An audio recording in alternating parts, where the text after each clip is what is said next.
श्रीशैलेशदयापात्रं धीभक्त्यादिगुणार्णवम् यतीन्द्रप्रवणं वन्दे रम्यजामातरम्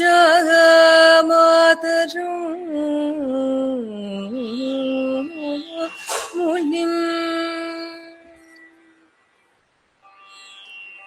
अविदितविषयान्तरषटारे उपनिषदामुपगानमात्रभोगः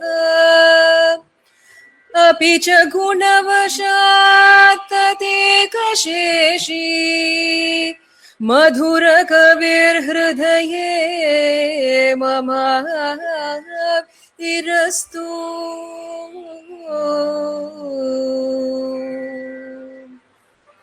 வேறொன்றும் நான் அறியேன் வேதம் தமிழ் செய்த மாறன் சடகோபன் வன்குருகூர் ஏறு எங்கள் வாழ்வாம் என்றேத்தும் மதுர கவியார் எம்மையாழ்வார்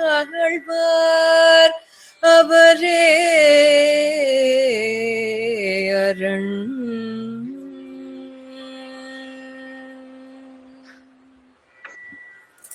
ஸ்ரீமதே ராமானுஜாய நமக. ஸ்ரீமத் வரவர முனையே நமக. ஸ்ரீ பாலதன்வி குரவே நமக. ஆழ்வார்கள் வாழி அருளிச் செயல் வாழி. ஸ்ரீயப்பதியான சர்வேஸ்வரனுடைய நிர்ஹேது கிருபையினாலே அவன் நாம் அனைவரும் உஜ்ஜீவிக்க வேண்டும் என்பதற்காக வேதத்தை அருளிச் செய்கின்றான். இந்த வேதத்திலே ஒரு ஆத்மாவானது சென்று அடைய வேண்டிய இலக்காக புருஷார்த்தமாக சில விஷயங்கள் காட்டப்பட்டுள்ளன. அந்த அடைய வேண்டிய விஷயங்களிலே ஐஸ்வர்யம், ஆத்மானுபவம், பகவத் அனுபவம் என்று இப்படி பல உண்டு.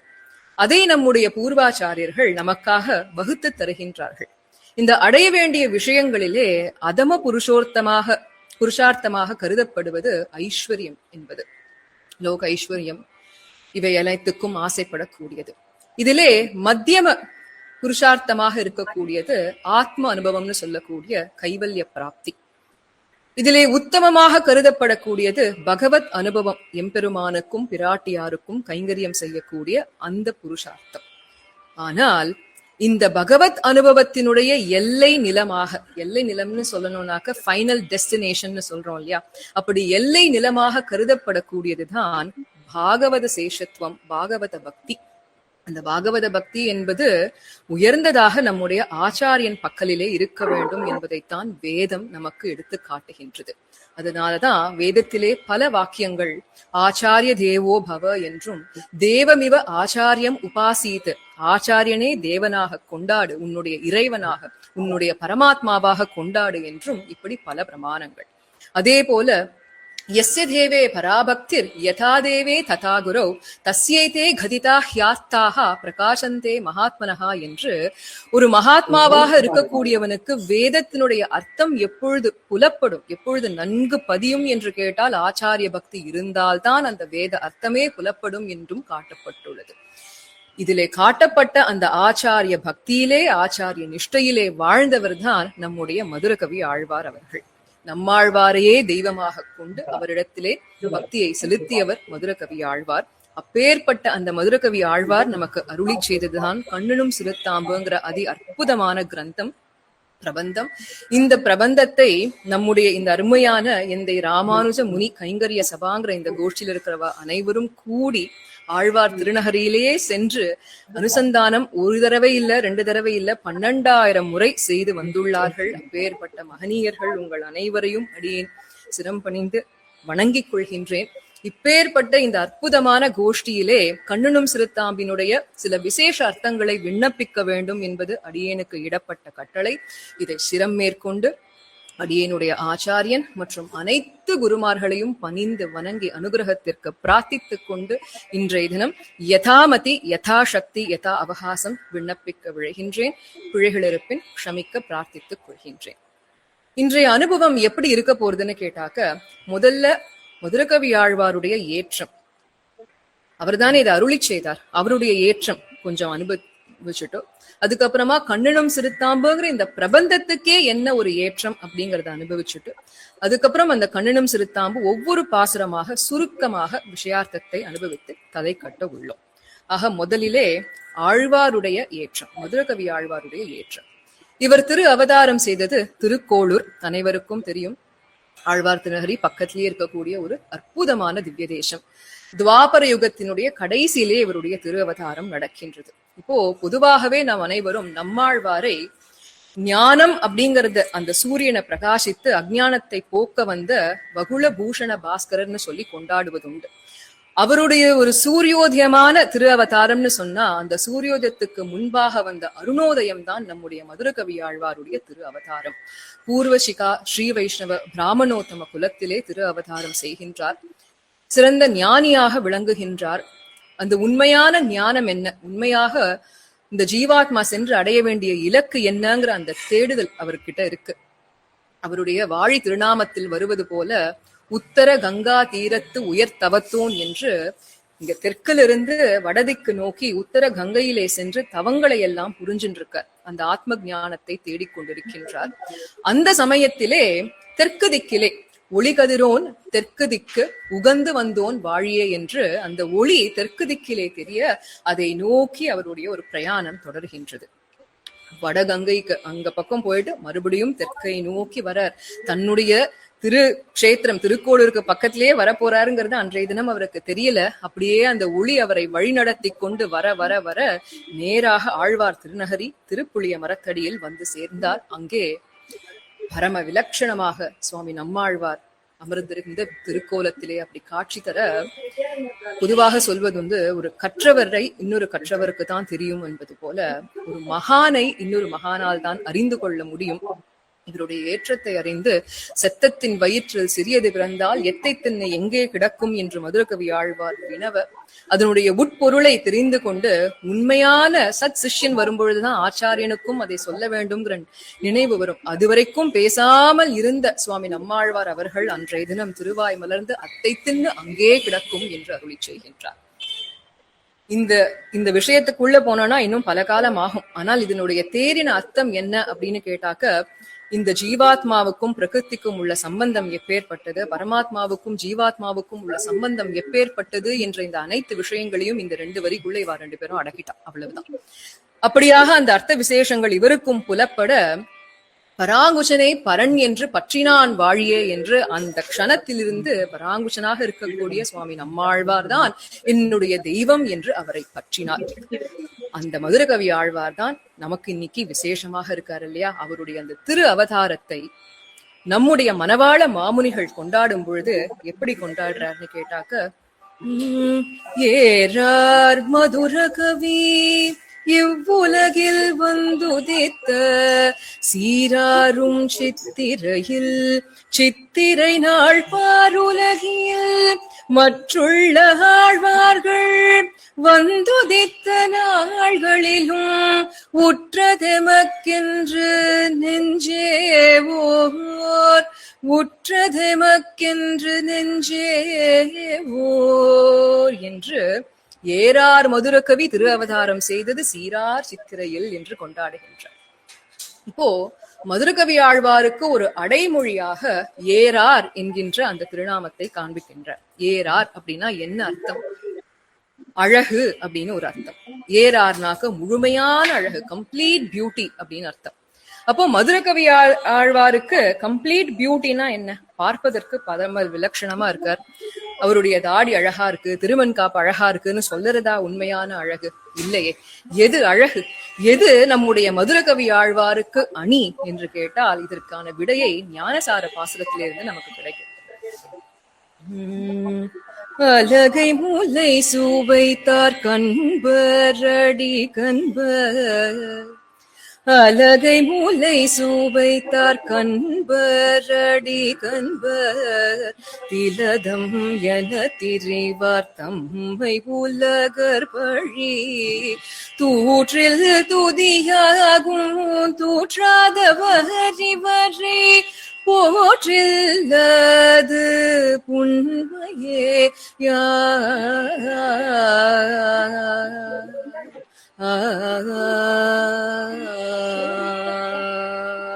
என்று அலகை முலை சுவைத்தார்க்கு அன்பர் அடிக்கண்பர் அப்படிங்கிறதுதான் அன்பராக இருக்கக்கூடிய எம்பெருமான், அதாவது எம்பெருமானிடத்திலே அவனுடைய திருவடிவாரத்திலே அன்பை செலுத்துபவர்கள், எம்பெருமானுடைய கல்யாண குணங்களிலே ஈடுபட்டு அவனிடம் மிகுதியான காதல் கொண்டு காதல் மிகுதியாக அவனுக்கு தொண்டனாகி இருக்கக்கூடிய நம்மாழ்வார் போன்றவர்கள் அவர்களுடைய திருவடிவாரத்திலே நாம் செய்யக்கூடிய அந்த அடிமை, அவருடைய திருவடிவாரத்திலே காதல் செய்பவர்கள்தான் அன்பர் அடிக்கு அன்பராக இருக்கக்கூடியவர். அப்பேற்பட்டவர் மதுரகவி ஆழ்வார். இப்பேற்பட்ட அடியார்கள் எல்லாம் எங்கன்னு கேட்டாக்க இந்த லோகத்துக்கே ஒரு திலகமாக அழகை சேர்க்கக்கூடிய அணியாக இருப்பார்கள். அது மட்டுமல்ல, அடியாருக்கு அடியாரா இருப்பவர்களுக்கும் இவர் திலகமாக திகழ்வார்கள். இவர்களுடைய திருவடிகள் தான் நமக்கு திலகமாக விளங்கும் என்று எது அழகு இங்க மதுரகவி ஆழ்வாருக்குன்னு கேட்டா, அந்த சரம பருவ நிஷ்டையிலே ஆச்சாரியன்தான் தனக்கு எல்லாம் என்று இருக்கக்கூடிய அந்த ஸ்திதி தான் அழகு அப்படின்னு அருளி செய்யப்பட்டது. இப்போ இதுல சரம பருவ நிஷ்டை அப்படிங்கிறோம் இல்லையா, அப்படின்னா என்ன அர்த்தம்? பிரதம பருவ நிஷ்டை, மத்தியம அப்படின்னு ஒரு நிஷ்டை இருக்கு, சரம நிஷ்டைன்னு ஒன்று இருக்கு. பிரதம பருவ நிஷ்டை அப்படின்னாக்க ஸ்ரீ வைஷ்ணவர்கள் தான், ஆனால் எம்பெருமான் தான் எனக்கு அடைய வேண்டிய இலக்கு, அதற்கான வழி என்று இருப்பது. மத்தியமர் அப்படின்னாக்க பாகவதர்கள், எம்பெருமானுடைய திருவடிகளில் இருக்கக்கூடிய பாகவதர்கள் தான் சென்றடைய வேண்டிய இலக்கு, அதற்கான வழி, உபாய உபேயம் பிராபியம் பிராபகம் என்று இருப்பது. சரமபருவ நிஷ்டை என்றால் பாகவதர்களிலேயே உயர்த்தியாக இருக்கக்கூடிய ஆச்சாரியன்தான் நான் சென்றடைய வேண்டிய இலக்கு, பிராபியம் பிராபகம் அவர்தான் அதற்கான வழியும் என்று இருக்கக்கூடியதுதான் சரம பருவ நிஷ்டை. அப்போ அந்த சரம பருவ நிஷ்டையில் இருப்பதுதான் நம்முடைய சுவாமி மதுரகவி ஆழ்வாருக்கு ஒரு மிக உயர்ந்த அணியாக அழகாக இருக்கு. அதனால்தான் ஏறார் மதுரகவி என்று நாம் அவரை கொண்டாடுகின்றோம். இந்த நிஷ்டையில் இருக்கக்கூடியவருடைய ஏற்றம், அதாவது அடியாருக்கு அடியாரா இருப்பவருடைய சிறப்பை கூட சுவாமி பிள்ளைலோகாச்சாரியார் அவர்கள் ஸ்ரீவச்சன பூஷணத்திலே நமக்கு அருளி செய்கின்றார்.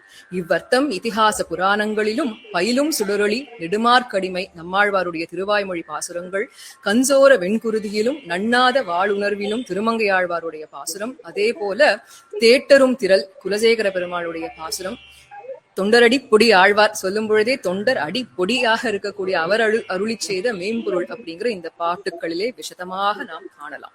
அந்த ஸ்திதியில் இருக்கக்கூடியவர் மதுரகவி ஆழ்வார்.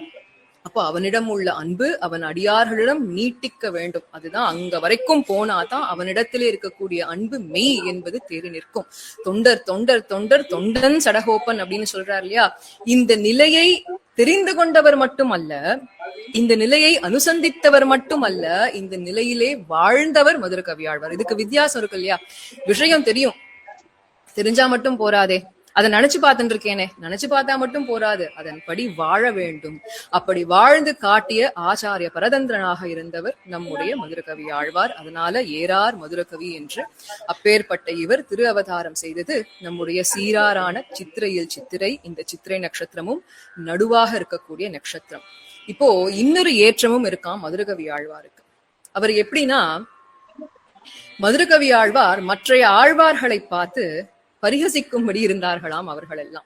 ஏன் அந்த நாளுக்கு இவ்வளவு சிறப்புன்னு சொல்றாரு இல்லையா, ஏன் மற்றைய ஆழ்வார்களை காட்டிலும் இவர் திரு அவதாரம் செய்த நாளுக்கு சிறப்புன்னு சொல்றாரு ஏன் அப்படின்னு கேட்டா, மற்றைய ஆழ்வார்கள் எல்லாம் எப்படி இருப்பார்கள் என்று கேட்டால், உண்டபோது ஒரு வார்த்தையும் உண்ணாத போது ஒரு வார்த்தையும் சொல்லுவார் 10 பேர், அவர்களை சிரித்திருப்பார் ஒருவர். அதுதான் மதுரகவி ஆழ்வார். மற்றைய ஆழ்வார்களுக்கு என்ன நிலை? எம்பெருமான் தான் எல்லாம். பிரதம பரவ நிஷ்டையிலே எம்பெருமான் உபாயம் உபேயம் என்றிருக்க, எம்பெருமானுடைய அனுபவம் கிட்டினால் சந்தோஷம். அப்போ உண்டபோது அந்த அனுபவத்தை பருகின போது ஒரு சந்தோஷமாக ஒரு வார்த்தையாகவும், அந்த அனுபவம் கிட்டாத பொழுது சோகத்திலே பெண் பேச்சு என்னன்னு இப்படி எல்லாம் நம்ம பாக்குறோம், புலம்பல்கள் எல்லாம் பாக்குறோம் இல்லையா. அப்போ உண்ணாத போது ஒரு வார்த்தையுமாக சொல்லுவார் 10 பேர் இருக்க, மதுரகவி ஆழ்வார் அவர்களை பார்த்து, இந்த பிரச்சனையெல்லாம் ஆச்சாரியன் திருவடியை பற்றினா உங்களுக்கு வருமா அப்படின்னு கேட்டு பரிகசிப்பாராம். அதனால்தான் கண்ணனும் சிறுத்தாம்பி இவர் அருளி செய்ததுனால சிரித்திருப்பார் கலை அப்படின்னு, கலைனாக்க சாஸ்திரம், சிரித்திருப்பார் கலைனே கண்ணனும் சிறுத்தாம்புக்கு இன்னொரு திருநாமமும் உண்டு. ஏன்னா இதுதான் ஸ்வரூபத்துக்கு சேர்ந்ததாக இருக்கக்கூடிய சாஸ்திரம். ஸ்வரூபத்துக்குன்னா ஜீவாத்மா அடியவனுக்கு சேஷப்பட்டு இருக்க வேண்டும்ங்கிற அந்த உற்றதும் உன் அடியார்க்கு அடிமை அப்படிங்கறத காட்டக்கூடியது. இதுதான் எசன்ஸ் ஆஃப் திருமந்திரம்னு சொல்றோம் இல்லையா. அந்த ஸ்வரூபத்துக்கு சேர்ந்ததாக இருக்கக்கூடிய கண்ணனும் சிறுத்தாம்புங்கிறதுனால இது ஒரு சாஸ்திரமாகவே நம்ம கொண்டாடுறோம். அது மதுரகவி ஆழ்வார் அருளி செய்ததுனால சிரித்திருப்பார் கலைனே இதற்கு ஒரு திருநாமம். இப்பேற்பட்டது மதுரகவி ஆழ்வாருடைய ஏற்றம். இது ஒன்னும் சொல்லிண்டே போகலாம். கால அவகாசத்துக்கு ஏற்ப அடுத்ததாக இந்த கண்ணனம் சிறுத்தாம்பினுடைய ஏற்றத்தை நாம் இப்பொழுது அனுபவிக்கலாம். இப்போ மதுரகவி ஆழ்வார் பராங்குசனே பரன் என்று பத்தியோடு 11 பாடினான் வாழியேன்னு வருது. 11னாக்க 11 பாசுரங்கள் கொண்ட கண்ணனும் சிறுத்தாம்பு. இதுல என்ன விஷயம் காட்டப்பட்டிருக்கு? மத்தியமமாம் பதம் பொருளை வாழ்வித்தான் வாழியே அப்படிங்கிற. மத்தியமமாம்னாக்க நடுவாக இருக்கக்கூடிய பதத்தினுடைய பொருளை வாழ்ந்து காட்டியவர், அதன்படி நின்று காட்டியவர்னு சொல்லுது. சரி, இப்போ என்ன மத்தியமமாம் பதம் அப்படின்னு கேட்டா, நமக்கு ரொம்ப விசேஷமாக இருக்கக்கூடிய மந்திர ரத்னமாக இருக்கக்கூடிய திருமந்திரம். திருமந்திரத்திலே எவ்வளவு பதங்கள் இருக்கு? 3 பதங்கள். முதலிலே பிரணவம், அடுத்ததாக நமப்பதம், அடுத்ததாக நாராயணாயாங்கிற பதம்.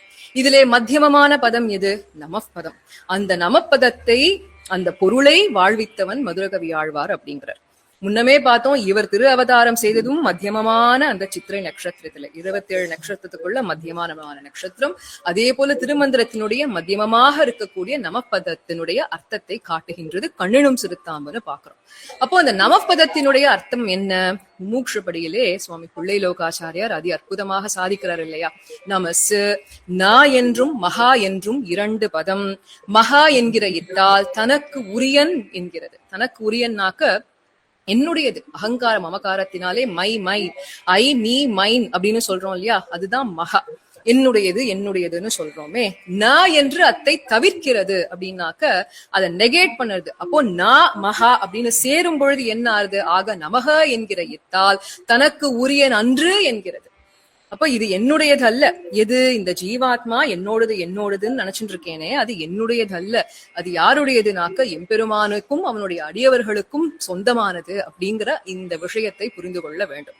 அப்போ நமக என்கிற இத்தால் தனக்கு உரியன் அன்று என்கிறது என்று இதை சொல்லும் பொழுதே இத்தால் விரோதியை கழிக்கிறது என்றும் அருளி செய்தார். விரோதிகள்னா அந்த ஸ்வரூபத்தை உணருவதற்காக இருக்கக்கூடிய விரோதிகள். என்ன விரோதிகள்? விரோதிகள் தான் 3. என்ன விரோதி? அதாவது ஸ்வரூப விரோதியும், உபாய விரோதியும், பிராப்திய விரோதியும்னு சொல்ற. இது ஒன்னொன்னா பார்க்கலாம். ஸ்வரூபம் அப்படின்னாக்க இந்த ஜீவாத்மாவினுடைய ஸ்வரூபம் என்னது? எம்பெருமானுக்கு அடிமையாக இருப்பது. அப்ப அந்த அடிமைத்தனத்தை போக்கக்கூடியது எது? நான் வேற யாரோ இதர தேவதைகளுக்கு அடிமையாக இருப்பது, இல்ல வேற ஏதோ ஒரு புருஷனுக்கு அடிமையாக இருப்பதுன்னு சொல்லி இருக்கக்கூடிய அந்நிய சேஷத்துவம். அதுதான் ஸ்வரூபத்துக்கு விரோதியாக இருக்கக்கூடியது. அப்போ அந்நிய சேஷத்துவமாக இல்லாமல் அனன்ய சேஷத்துவமாக எம்பெருமானுக்கே சேஷப்பட்டவன் அப்படிங்கறத காட்டக்கூடியது இந்த நமப்பதம். அதே போல உபாய விரோதி. உபாயம்னாக்க என்ன? சென்று அடைவதற்கான வழி, இலக்கு எம்பெருமான் தான், அதற்கான வழியும் எம்பெருமான் தான் அப்படின்னு இருக்கிறது இல்லையா. அப்போ அந்த வழினாக்க என்ன? அவனே எனக்கு ரக்ஷகன் என்று இருப்பது. அப்போ அவனே எனக்கு ரக்ஷகன் அல்ல, என்னாலேயே என்னை ரட்சிக்க முடியும், என்னாலே என்னை சம்சாரத்திலிருந்து விடுவித்துக் கொள்ள முடியும் என்று நினைத்திருப்பதுதான் உபாய விரோதி. இந்த உபாய விரோதியும் கழித்து தருவது நமசப்தம். அடுத்ததாக பிராப்திய விரோதி. உபாயமெல்லாம் தாண்டி எம்பெருமானுடைய திருவடிகளிலே சென்று அவனுக்கும் பிராட்டிக்கும் அந்த மிதுன சேஷத்துவத்திலே கைங்கரியம் செய்து கொண்டு இருக்கும் பொழுது அப்ப கூட ஒரு விரோதி வர வாய்ப்பு இருக்கான். என்ன விரோதின்னு கேட்டாக்க, இந்த அடிமைகள் எல்லாம் நான் என்னுடைய சந்தோஷத்துக்காக செய்கின்றேன், இந்த கைங்கரியங்கள் எல்லாம் நான் என்னுடைய சந்தோஷத்துக்காக செய்கின்றேன் அப்படிங்கிற ஒரு விரோதி வரக்கூடும். இப்போ கோவிலுக்கு போறோம், நிதமும் மாலை கட்டிட்டு எடுத்துட்டு போறோம்னு வச்சுக்கலாமே. அந்த மாலை அழகா கட்டியிருக்கேன் பாத்தியா, எவ்வளவு அழகா இருக்கு பாத்தியா, எனக்கு இப்படி ஒரு கைங்கரியத்தை கொடுத்தானே, எவ்வளவு சந்தோஷம், என்னால இந்த கைங்கரியம் பண்ண முடியறதே, அதை போடும்போது எனக்கு எவ்வளவு ஆனந்தமா இருக்குன்னு நினைச்சா கைங்கரியத்துக்கு பலனே கிடையாது. அது கைங்கரியமே கிடையாது முதல்ல. ஏன் அப்படின்னா அந்த மாலை என்பது அவனுடைய உகப்புக்காக, அவர்களுடைய உகப்புக்காக இருக்க வேண்டும் இல்லையா. அப்போ நமஹா அப்படின்னு அந்த இடத்துல போடுறதும் என்ன அப்படின்னு கேட்டாக்க, அதுவும் இந்த கைங்கரியத்திலே இருக்கக்கூடிய விரோதியை போக்கி இந்த கைங்கரியத்தில் பிறக்கக்கூடிய ஆனந்தம் அவனுக்கே. அவனுடைய ஆனந்தத்துக்காகவே இந்த கைங்கரியம் என்று காட்டுவது. அதனால்தான் இந்த இந்த நமகாங்கிறத எப்படி சேர்க்கணும்னாக்க பிரணவத்தோடையும் ஓம் நமகா, அதே போல மத்தியம பதம் நமோ நமகா, அதே போல நாராயணாய நமகா என்று சேர்த்து அன்வைக்க வேண்டும் என்று நம்முடைய பூர்வாச்சாரியர்கள் காட்டுகின்றார்கள். அப்போ இந்த விரோதிகளை எல்லாம் போக்கி பாகவதற்கு இட்ட வழக்கா இருக்கும்படி நம்மை செய்யக்கூடியது இந்த நமப்பதம். அது எங்க தெரியறதுனாக்க நம்முடைய மதுரகவி ஆழ்வார் அவர் பாசுரம் கொண்டு இவ்வர்த்தம் அறுதியிட கடவோம் என்று இந்த பாசுரங்கள் கண்ணனும் சிறுத்தாம்பலதான் நமக்கு இந்த மொத்தமும் கிடைக்கிறது. அதனால்தான் நம்முடைய பூர்வாச்சாரியர்கள் என்ன பண்ணா அப்படின்னு கேட்டாக்க 4000 திவ்ய பிரபந்தத்துக்கும் நடு நாயகமாக கண்ணனும் சிறுத்தாம்பை அருளி செய்தார்கள், அதிலே சேர்த்தார்கள். பொதுவா கோவில்ல சேவாகாலம் எல்லாம் பனர்ச்சை எப்படி ஆரம்பிக்கிறோம்? முதல்ல திருப்பல்லாண்டு என்பது பிரணவத்துக்கு ஈடாக சொல்லப்படுறது. அடுத்ததாக கண்ணனும் சிறுத்தாம்பு சேவிப்பது வழக்கம் நமப்பதத்துக்காக. அது முடிச்சதுக்கு அப்புறம் மற்றைய பிரபந்தங்கள் அனைத்துமே எம்பெருமானிடத்திலே கைங்கரியத்தை அபேட்சிக்க கூடியது. அதெல்லாம் கேட்டு முடிச்சதுக்கு அப்புறம் மறுபடியும் கண்ணனும் சிறுத்தாம்பு சேவிக்கிறோம். எதற்காக அப்படின்னா, இந்த கேட்ட கைங்கரியம் செய்த கைங்கரியம் எல்லாம் உன்னுடைய உகப்புக்காகவே, எனக்காக அல்லன்னு அந்த பிராபிய விரோதியை கழித்து கட்டுவதற்கு, அதை நினைவூட்டுவதற்காக மறுபடியும் கண்ணனும் சிறுத்தாம்பு சேவித்து அதனுடைய ஏற்றத்தை சொல்லிவிட்டு மறுபடியும் திருப்பல்லாண்டு பாடி முடிப்பது வழக்கம். கடைசியில ஏன் திருப்பல்லாண்டுனாக்க, வேதம் எப்பொழுதுமே பிரணவத்தோட ஆரம்பிச்சு பிரணவத்தோட முடியும். அப்போ இதை காட்டுவதற்காக இந்த பதத்தில தான் நம்ம சேவிச்சுட்டு இருக்கோம். அதனால அதுல மத்தியமத்திலே இருக்கக்கூடியது நம்முடைய இந்த கண்ணனும் சிறுத்தாம்பு. ஆச்சாரிய வைபவம் பெருமையை பேச வந்தது. இந்த 4000 திவ்ய பிரபந்த பாசுரங்கள் நமக்கு கிடைப்பதற்கும் முக்கிய காரணம் கண்ணனும் சிறுத்தாம்பு தான். நீங்க எல்லாம் இப்பதான் போய் சேவிச்சுட்டு வந்தீர்கள் இல்லையா? நாதமுனிகள் அக்காலத்திலே அனைத்து திவ்ய பிரபந்தங்களும் தொலைத்திருக்க இதே ஆழ்வார் சந்நிதியிலே 12,000 முறை அனுசந்தானம் செய்ய நம்பெருமாள் அவருக்கு காட்சி கொடுத்து தன்னுடைய கிரந்தங்கள் மட்டும் பிரபந்தங்கள் மட்டும் அல்ல, மொத்த 4000 கொடுத்து அர்த்த விசேஷங்களையும் நாதமுனிகளுக்கு கொடுத்தார். அதனால கண்ணனும் சிறுத்தாம்பு இல்லைன்னா இன்னைக்கு நம்முடைய சம்பிரதாயமே இல்லை, அந்த அளவுக்கு ஏற்றம். அதனால்தான் பெரியோர்கள் சொல்வதுண்டு, கண்ணனும் சிறுத்தாம்பு, அதாவது இப்பத்திலே 4000 உண்டு, இத்தில்லையே 4000 இல்லை என்றும் அளவுக்கு ஏற்றம் பெற்றது. இதனுடைய அந்த சப்த அர்த்த விசேஷம் இதை எல்லாத்தையும் பார்த்து அர்த்த கௌரவத்தையும் அர்த்த பூர்த்தியும் ஸ்வரூபத்தை காட்டக்கூடியது என்று இதை எல்லாத்தையும் பார்த்துதான் நம்முடைய பூர்வாச்சாரியர்கள் இதை 4000 சேர்த்திருக்கா. அதைத்தான் நம்முடைய மணவாள மாமுனிகள் மதுரகவி சொற்படியே நிலையாக பெற்றோம் அப்படின்னு இருந்த மணவாள மாமுனிகள் உபதேச ரத்ன மாலையிலேயும் எடுத்து காட்டுகின்றார். வாய்த்த திருமந்திரத்தின் மத்தியமமாம் பதம் போல் சீத்த மதுர கவி சீகலையை ஆர்த்த புகழ் ஆரியர்கள் தாங்கள் அருளிச்செய நடுவே சேர்வித்தார் தாத்பரியம் தேர்ந்து என்று இப்ப வரைக்கும் ஆழ்வாருடைய ஏற்றம், பிரபந்தத்தினுடைய ஏற்றத்தை பார்த்தோம். இந்த கண்ணனும் சிறுத்தாம்புக்கு பல வியாக்கியானங்கள் செய்துள்ளார்கள் நம்முடைய பூர்வாச்சாரியர்கள். நஞ்சியர் சுவாமி பராசர பட்டருடைய சத் சிஷ்யரென்ன, சுவாமி நம்பிள்ளை, பெரியவாச்சான் பிள்ளை, ஆச்சாரிய ஹிருதயக்காரரான அழகிய மணவாள பெருமாள் நாயனார், தம்பிரான் படி வியாக்கியானங்கள், எப்படி பல வியாக்கியானங்கள் உண்டு. இன்றைய தினம் சுருக்கமாக அர்த்தத்தை அனுபவித்துவிட்டு இந்த நமசப்தார்த்தம் பிரகாசிக்க கூடிய சில வரிகளையும் நாம் அனுபவிக்க உள்ளோம். இப்போ முதல் பாசுரத்துக்குள்ளே அன்வைக்கலாம்.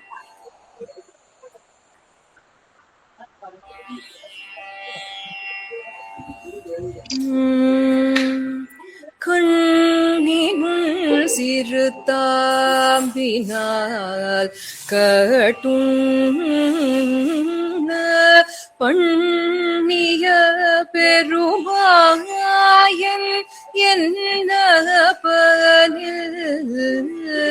என்று முதல்ல எப்படி ஆரம்பிக்கிறதுனாக்க, கண்ணினுன் சிறுத்தாம்பினால் கட்டுண்ண பண்ணிய பெருமாயன்னு ஆரம்பிக்கிறது. இப்போ நமக்கு ஒரு சந்தேகம், ஏமா இப்ப வரைக்கும் ஆச்சாரிய வைபவத்தை பாட வந்ததுதான் கண்ணனும் சிறுத்தாம்புன்னு சொல்லிட்டு இப்படி எடுத்த எடுப்பிலேயே கட்டுண்ண பண்ணிய பெருமாயன்னா யாரு? கிருஷ்ண பரமாத்மா அவனுடைய தாமோதர லீலையை பாடினால் இது எந்த விதத்திலே நியாயம்னு ஒரு கேள்வி வரும். நியாயமான கேள்விதான். ஏன்னா ஆச்சாரியனை பாட வந்துட்டு பகவான பாடுறாரே, அதுவும் என்ன லீலை அப்படின்னு கேட்டாக்க, கிருஷ்ண பரமாத்மாவனுடைய நவநீத சோர லீலை.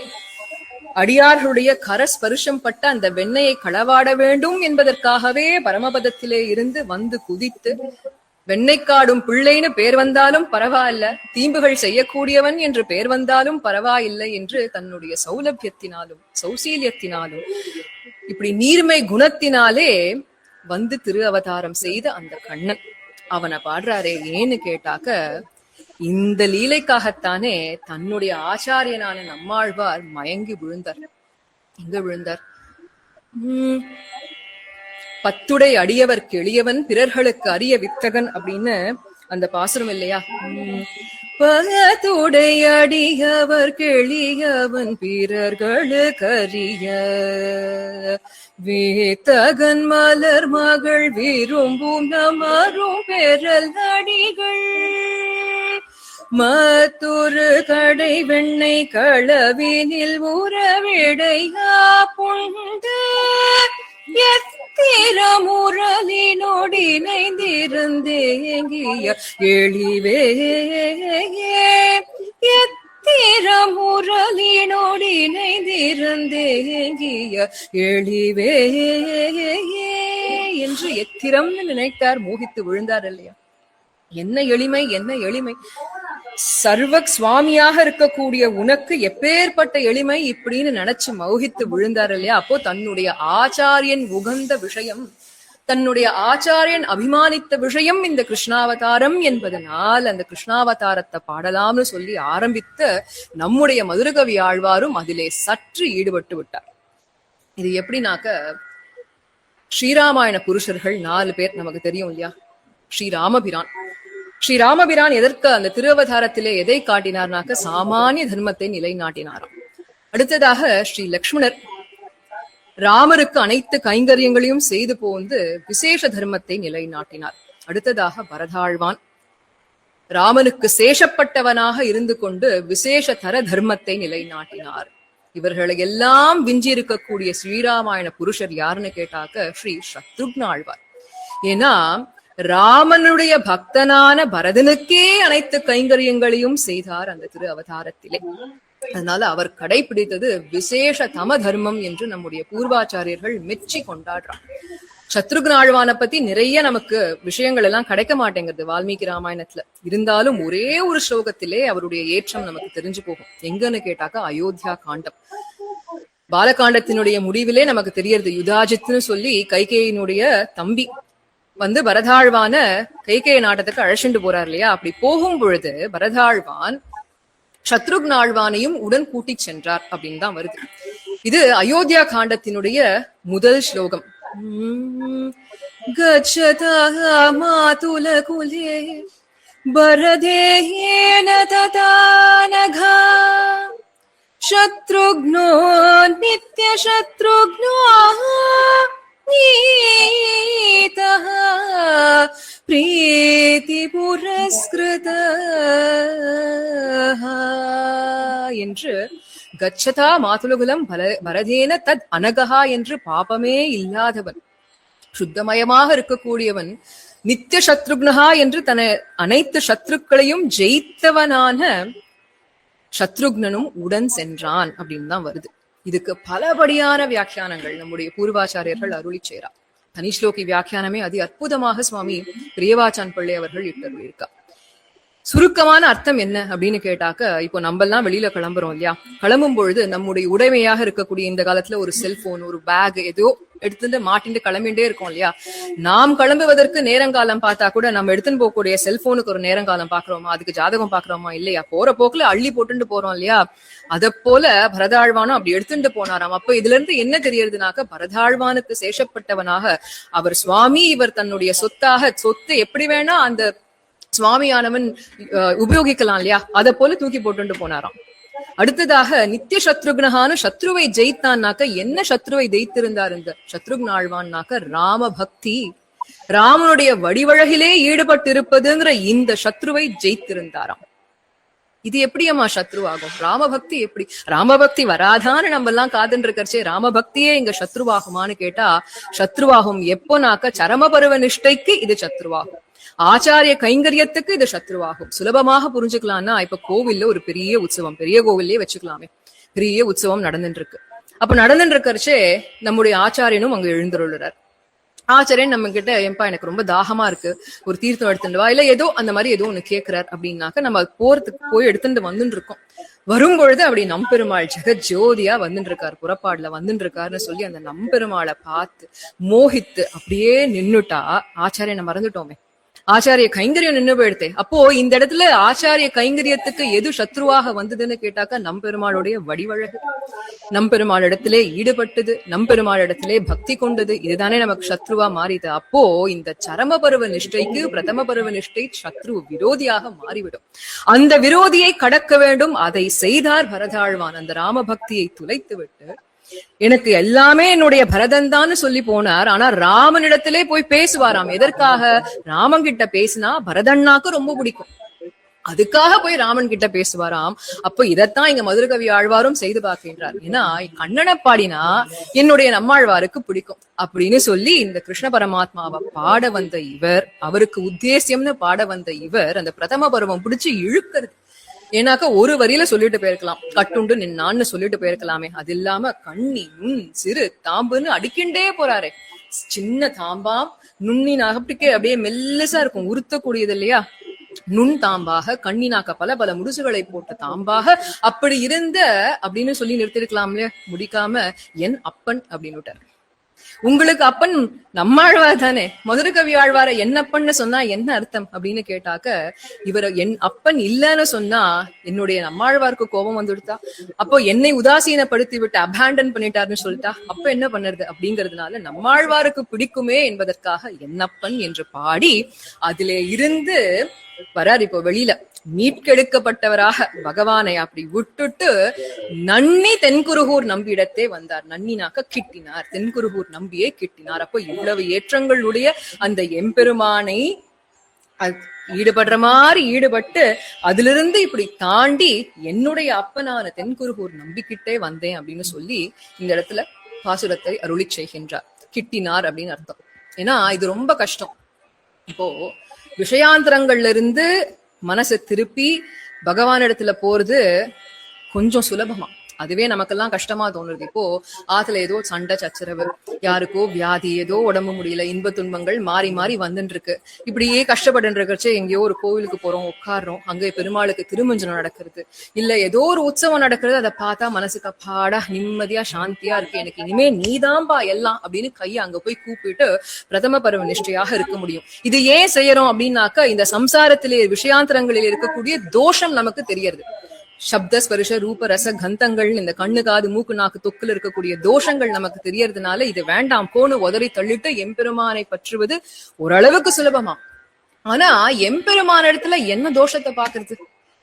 ஏதாவது ஒரு தோஷம் இருந்தா தானே அதை விட்டுட்டு அடுத்த பதார்த்தத்துக்கு போவோம். எம்பெருமான் கிட்ட என்ன தோஷத்தை பார்க்க முடியும்?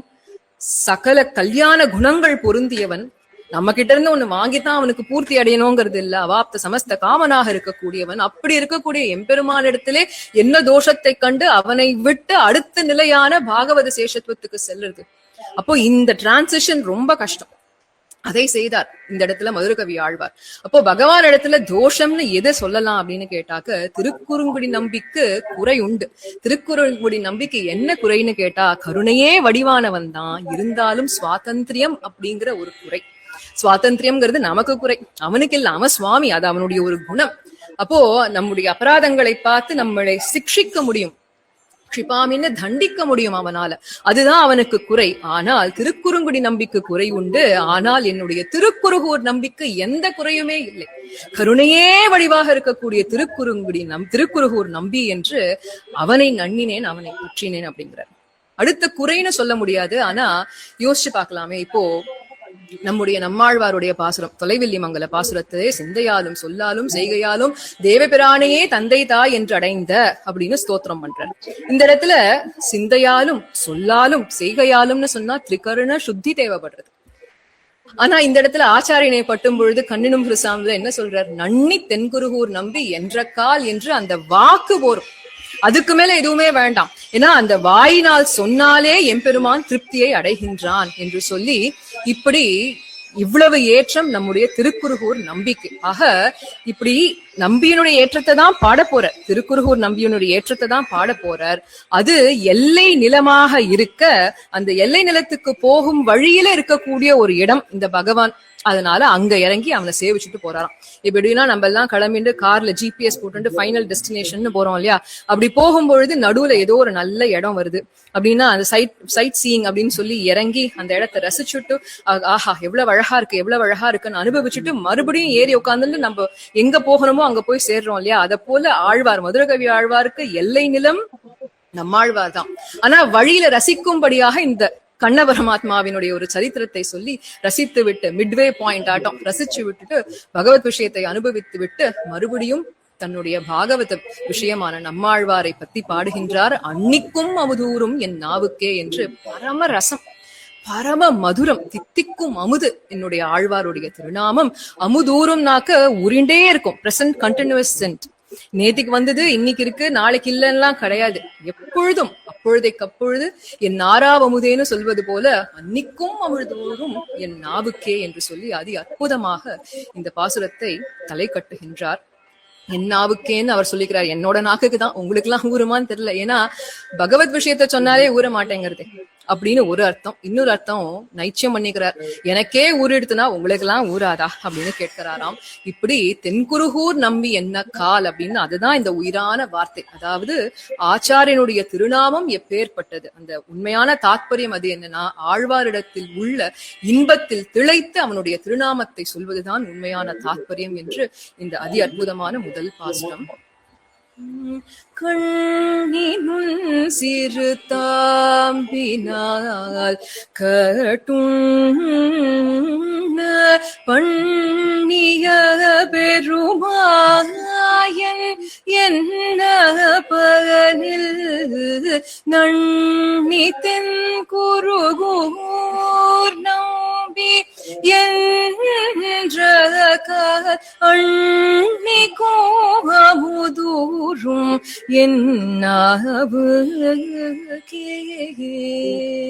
இப்படியே பாடிட்டு இருந்த ஆழ்வார்கிட்ட நம்ம போல சம்சாரிகள் எல்லாரும் சென்று, ஆழ்வாரே இதெல்லாம் ரொம்ப நன்னா சௌக்கியமா தான் இருக்கு, ஆழ்வாரோட திருநாமத்தை பாடிண்டே இருக்கலாம், ஆனா போஜனத்துக்கு என்ன பண்ணுவீங்க அப்படின்னு கேட்டாராம். தேக யாத்திரைக்கு என்ன, உமக்கு தேக யாத்திரைக்கு என்னன்னா நமக்கெல்லாம் வேலைக்கு போகணும், உழைக்கணும், நாளைக்கு பிரேக்ஃபாஸ்ட் டின்னர் லஞ்ச் எல்லா மெனுவும் தயார் பண்ணி ஆகணும், ஆத்துல சாப்பாடு சேர்த்து வைக்கணுமே, அப்போ அத போல உம்முடைய தேக யாத்திரைக்கு எது அப்படின்னு கேட்டார். நம்மாழ்வாருக்கு எது தேக யாத்திரை? சோகார பருகு நீர் தின்னும் வெற்றிலையும் எல்லாம் கண்ணன் பெருமான் என்றே கண்கள் நீர் மல்கி என்று உண்ணும் சோறு பருகும் நீர் தின்னும் வெற்றிலை எல்லாம் கண்ணன் என்று அதையே தனக்கு ஆத்ம யாத்திரை தேக யாத்திரையாக கொண்டிருந்தவர் நம்மாழ்வார். அப்போ அந்த நம்மாழ்வாரத்தான் இவர் பிடிச்சுட்டு இருக்காருனாக்கா இவருக்கு எது தேக யாத்திரையா இருக்கும், ஆத்ம யாத்திரையா இருக்கும்னா ஒண்ணும் எல்லாமே ஆழ்வார் தான். தேவு மற்றறியேன் அப்படின்னு அருளி செய்துட்டார். ஏன்னா தேவு மற்றறியேன் அப்படின்னாக்க எந்த நிலை அப்படின்னா, எம்பெருமான் தான் என்னுடைய ஆச்சாரியன் என்று கொண்டிருந்தார் சுவாமி நம்மாழ்வார். ஆனா அந்த ஆச்சாரியன் தான் எனக்கு பரதேவதா, அவன்தான் பரத்வம், அவன்தான் எனக்கு எம்பெருமான்ங்கிற நிலை. இதை யோசிச்சு பாக்குறதே ரொம்ப கஷ்டம். அப்பேற்பட்ட அந்த ஆச்சாரியனுடைய நாமத்தை நாவினால் நவின்று மறுபடியும் மறுபடியும் மறுபடியும், ஏன்னா போன பாசுரத்துலதான் நன்னி தென்குருகூர் நம்பி என்ற கால்னர் ஒரு தடவை சொன்னா போராதானாக்கா நமோ நமோ நமோ நமோன்னு அந்த சந்தோஷத்துல வஸ்துவனுடைய கௌரவம் ஆனந்தம் பெருக்கெடுத்தா 3-4 தடவை சொல்லிண்டே இருக்கும் இல்லையா. நான் படைத்த பையன் அவன் திருநாமத்தை சொல்வது, ஆச்சாரிய திருநாமத்தை சொல்வது என்று அந்த சந்தோஷத்தினாலே சொல்கின்றார் இந்த இடத்திலே. அப்போ அப்படியே அவருடைய திருநாமம் அதுதான் எனக்கு உஜ்ஜீவம், அதான் தாரக போஷக போக்கியங்கள் எல்லாம் எனக்கு ஆழ்வாருடைய திருநாமம், ஆழ்வாரே தான் எனக்கு எல்லாமே என்று சொல்லி மேவினேன் அவன் பொன்னடி மீமையே என்கின்றார். மேவினேன்னாக்க சென்று அடைந்தேன். சென்று அடையிறதுன்னா இப்போ எம்பெருமானை சென்று அடைய வேண்டும்னாக்க அப்ராகிருதமான திருமேனியை எடுத்துட்டு கிளம்பி போகணும் பரமபதத்துக்கு. அதெல்லாம் வேண்டாமே, ஆச்சாரியன் இங்க இருக்காரு, உடனே சென்று அடைஞ்சுடலாம் அவர் திருவடியை, உடனே கைங்கரியங்கள் செய்துடலாம். அவருடைய பொன்னடியாம் அது. பொன்னடினாக்க வெறும் அழகு பரம சுந்தரம் மட்டும் கிடையாது, ஆசைப்படத்தக்கது அது மட்டும் கிடையாது. இந்த திருவடியை சென்று அடைய வேண்டும்னாக்க அதுக்கு புருஷகாரம்ங்கிறது ஒண்ணு தேவையில்லை அப்படிங்கிறார். நான் எம்பெருமானை பற்ற வேண்டும்னாக்க சுவாமி முன்னாடியே பார்த்தோம் இல்லையா, நிரங்குஷ ஸ்வதந்திரன். இப்ப சுவாமினா அவனை பற்றணும்னா பிராட்டியை பிடிச்சுண்டு போகணும், அவன் நமக்காக பரிந்துரை செய்யணும். பாவம் நம்ம குழந்தை தப்பு யாரு பண்ணலன்னு பரிந்துரை செய்யணும். அதெல்லாம் வேண்டாம், ஆச்சாரியன் திருவடியை பற்ற. புருஷகாரம் வேண்டாத திருவடிகள், அதனால பொன்னடி பொன்னடியாம் செங்கமலம் இல்லையா, பொன்னடி அப்பேற்பட்ட பொன்னடி மெய்மையேங்கிறார். இந்த வார்த்தை ரொம்ப முக்கியமான வார்த்தை. ஏன்னா இந்த அடியை இப்போ ஏதோ உங்களுக்கு காரியம் வேணுங்கிறதுக்காக பிடிச்சுட்டு இருக்கேளா அப்படின்னு கேட்டா, இல்ல இல்ல, இந்த திருவடி தான் எனக்கு நித்தியம், நித்தியமாக இருக்கக்கூடியது. ஏதோ இன்னைக்கு ஒரு வேலை வேணுங்கிறதுக்காக நம்ம போய் யார்ட்டையோ கேட்போம், வேலை வாங்கி கொடுத்தோடனே அதுக்கப்புறம் அவ பக்கத்திலேயே போறது இல்ல. மாடிப்படி ஏறணுங்கிறதுக்காக ஒரு ஏணிப்படி, அந்த காலத்து உதாரணம், ஏணிப்படியை போட்டு மேல ஏறினதுக்கு அப்புறம் ஏணியை தள்ளி விடக்கூடியவர்கள் இல்லையா, அத போலயா அப்படின்னு கேட்டா அத போல இல்லையே. ஏன்னா நான் அடைய வேண்டிய இலக்கும் பிராபியமும் இந்த உபகாரம் செய்த என்னுடைய ஆச்சாரியன் தானே. உபகார வஸ்து ஆக இருக்கக்கூடிய ஆச்சாரியன் ஏதோ உபகாரம் செய்யறார், ஒன்று சென்று அடைய வேண்டுங்கிறதுக்காக. அடைஞ்சதுக்கு அப்புறம் உபகாரம் செய்தவரை உதாசீனப்படுத்துவது இல்லை. ஏன்னா எனக்கு அடைய வேண்டிய இலக்கே எனக்கு உபகாரம் செய்த அந்த ஆச்சாரியன் தான். அந்த உபகாரகன் தான் எனக்கு பிராபியமாக இருக்க நித்தியமாக மெய்மையே என்று நித்தியமாக அவனுடைய திருவடியை பற்றி இருப்பேன். சுவாமி ஆளவந்தாரும் ஸ்தோத்ரத்னத்துல 2வது ஸ்லோகத்துல எடுக்கிறார் இல்லையா, நாதாய நாத முனையே அத்திர பரத்ர சாபி நித்தியம் யதீய சரணௌ சரணம் மதீயம் என்று. அத்திர பரத்ர சாபி, இங்கும் அங்கும் எங்கும் எல்லா இடங்களிலேயும் நாதமுனிகளுடைய திருவடிகள் தான் எனக்கு தஞ்சம், அந்த திருவடிகளிலே தான் நான் சரணாகதி செய்கின்றேன் அப்படின்னு சொல்றா இல்லையா, அதே நிலை அதான் சரமபருவ நிஷ்டை அப்படிங்கிற நிலை. அந்த திருவடிகள் தான் எனக்கு எப்பொழுதும் சொந்தம், அவரை தவிர வேறு தெய்வம்னா எனக்கு என்னன்னே தெரியாது. there is no existence of other Devadas. அதனால்தான் தேவு மற்ற அறியேன் அப்படிங்கிற ரொம்ப உயிரான வார்த்தை. இந்த பாசுரத்துக்கு மட்டுமல்ல, இந்த பிரபந்தத்துக்கு மட்டுமல்ல, 4000 பிரபந்தத்துக்கு மட்டுமல்ல, நம்ம சம்பிரதாயத்துக்கே உயிரான வார்த்தை தேவு மற்றறியேன் என்பது. இந்த இடத்துல நாராயணன் எனக்கு தெய்வம் இல்லைன்னு சொல்லல, அப்படி ஒரு தெய்வம் இருக்கான்னு கூட எனக்கு தெரியல அப்படிங்கிறார். இது எப்படின்னா, ஹனுமான வைகுண்டத்துக்கு வரையா அப்படின்னு ராமாவதார கடைசியில கேட்ட பொழுது, பாவோ நான்யத்ர கச்சதின்னாராம். வைகுண்டம்ங்கிற பேரை கூட எடுக்கல, நான் அங்கெல்லாம் வரமாட்டேன், எனக்கு அது தெரியாது, அந்த பேரை கூட சொல்லல அவர் இல்லையா. அத போல இந்த இடத்துல எனக்கு வேற தெய்வம்னா என்னன்னே தெரியாது, என்னுடைய ஆழ்வார் தான் எனக்கு தெய்வம் அப்படிங்கிறார். இது ஒரு குழந்தைகிட்ட போய் உனக்கு இன்னைக்கு தோசை வேணுமா இட்லி வேணுமா அப்படின்னு கேட்டாக்க, எனக்கு தோசை தான் வேணும், தோசை மட்டும்தான் வேணும், தோசையை தவிர வேற எதுவுமே வேண்டாம் அப்படின்னு சொல்றது போல, எனக்கு என்னுடைய ஆச்சாரியன் தான் தெய்வம், அந்த தெய்வம் மட்டும்தான் எனக்கு தெரியும், அந்த தெய்வத்தை தவிர வேற எதுவுமே எனக்கு தெரியாதுன்னு சொல்லுதுதான் தேவு மற்றறியேன் என்று அருளி செய்கின்றார். ரொம்ப ரொம்ப உயிரான வார்த்தை. இந்த மற்றுங்கிறதுக்கு பல படிகளாக பிரமாணங்களும் உண்டு. மற்றுனாக்க வேற எந்த புருஷார்த்தமும் எனக்கு வேண்டாம். ஏன்னா தெய்வம் ஆச்சாரியன் தான் சொன்னதுக்கு அப்புறம் வேற புருஷார்த்தத்துக்கு ஆசைப்பட போறாரா என்ன? ஐஸ்வர்யம் வேண்டாம், கைவல்யம் வேண்டாம், பகவல்லாபம் கூட எனக்கு வேண்டாம், ஆழ்வார்தான் பரம புருஷார்த்தம் அப்படிங்கிற நிலை. ஏன்னா எல்லாத்தையும் விட்டுட்டு வந்தான் அப்படின்னு சொன்னாக்க நமக்கு உடனே ஞாபகம் வருது விபீஷ்ண ஆழ்வானுடைய சரணாகதி. பரித்யக்த்வா மயாலங்கா அப்படின்னு சொல்லி எல்லாத்தையும் துறந்து விட்டு வந்தானாம். வந்த இடத்திலே ராமனே கிட்ட. எது கிட்டியது அவனுக்குனாக்க, பவத்கதம்மே ராஜ்யம் ச ஜீவிதம் ச, நீ வந்தா போறோம், நீ தான் எனக்கு உயிர், நீ இருந்துட்டா எனக்கு எல்லாம் கிடைச்ச மாதிரி சமம் அப்படின்னு சொல்றா இல்லையா. அந்த மாதிரி ஆழ்வாருடைய திருவடிகள் எப்பேற்பட்டது, நிறைய இருக்கக்கூடியது, குறையே இல்லை. அதனாலதான் குருகூர் நம்பி பரிபூர்ணன் பூர்ணகான்னு சொல்லி கொண்டாடுறார். வேற எங்கேயும் செல்வதற்கான அவசியமே இல்லை, தேவையே இல்லை, ஆழ்வார் கெட்டி விட்டார் அப்படின்னு பூர்ணகான்னு சொல்லி கொண்டாடுறாரு. அந்த பூர்த்தி உள்ள இடம். அதனால்தான் நம்பினாக்க பூர்ணகான்னு வச்சுக்கணும். இப்போ வடமொழியில பாக்கறச்சே பெரிய நம்பிய மகா பூர்ணகா அப்படின்னு சொல்லி கொண்டாடுவா. திருக்கோட்டியூர் நம்பிய திருக்கோட்டி பூர்ணகா அப்படின்னு, கோஷ்டி பூர்ணகா அப்படின்னு சொல்லுவா. பூர்ணகானாலே பூர்த்தியை உடையவர், குறை இல்லாதவர்கள், அவர்களை தான் நம்ம நம்பின்னு தமிழாக்கத்துல சொல்லிட்டு இருக்கோம்.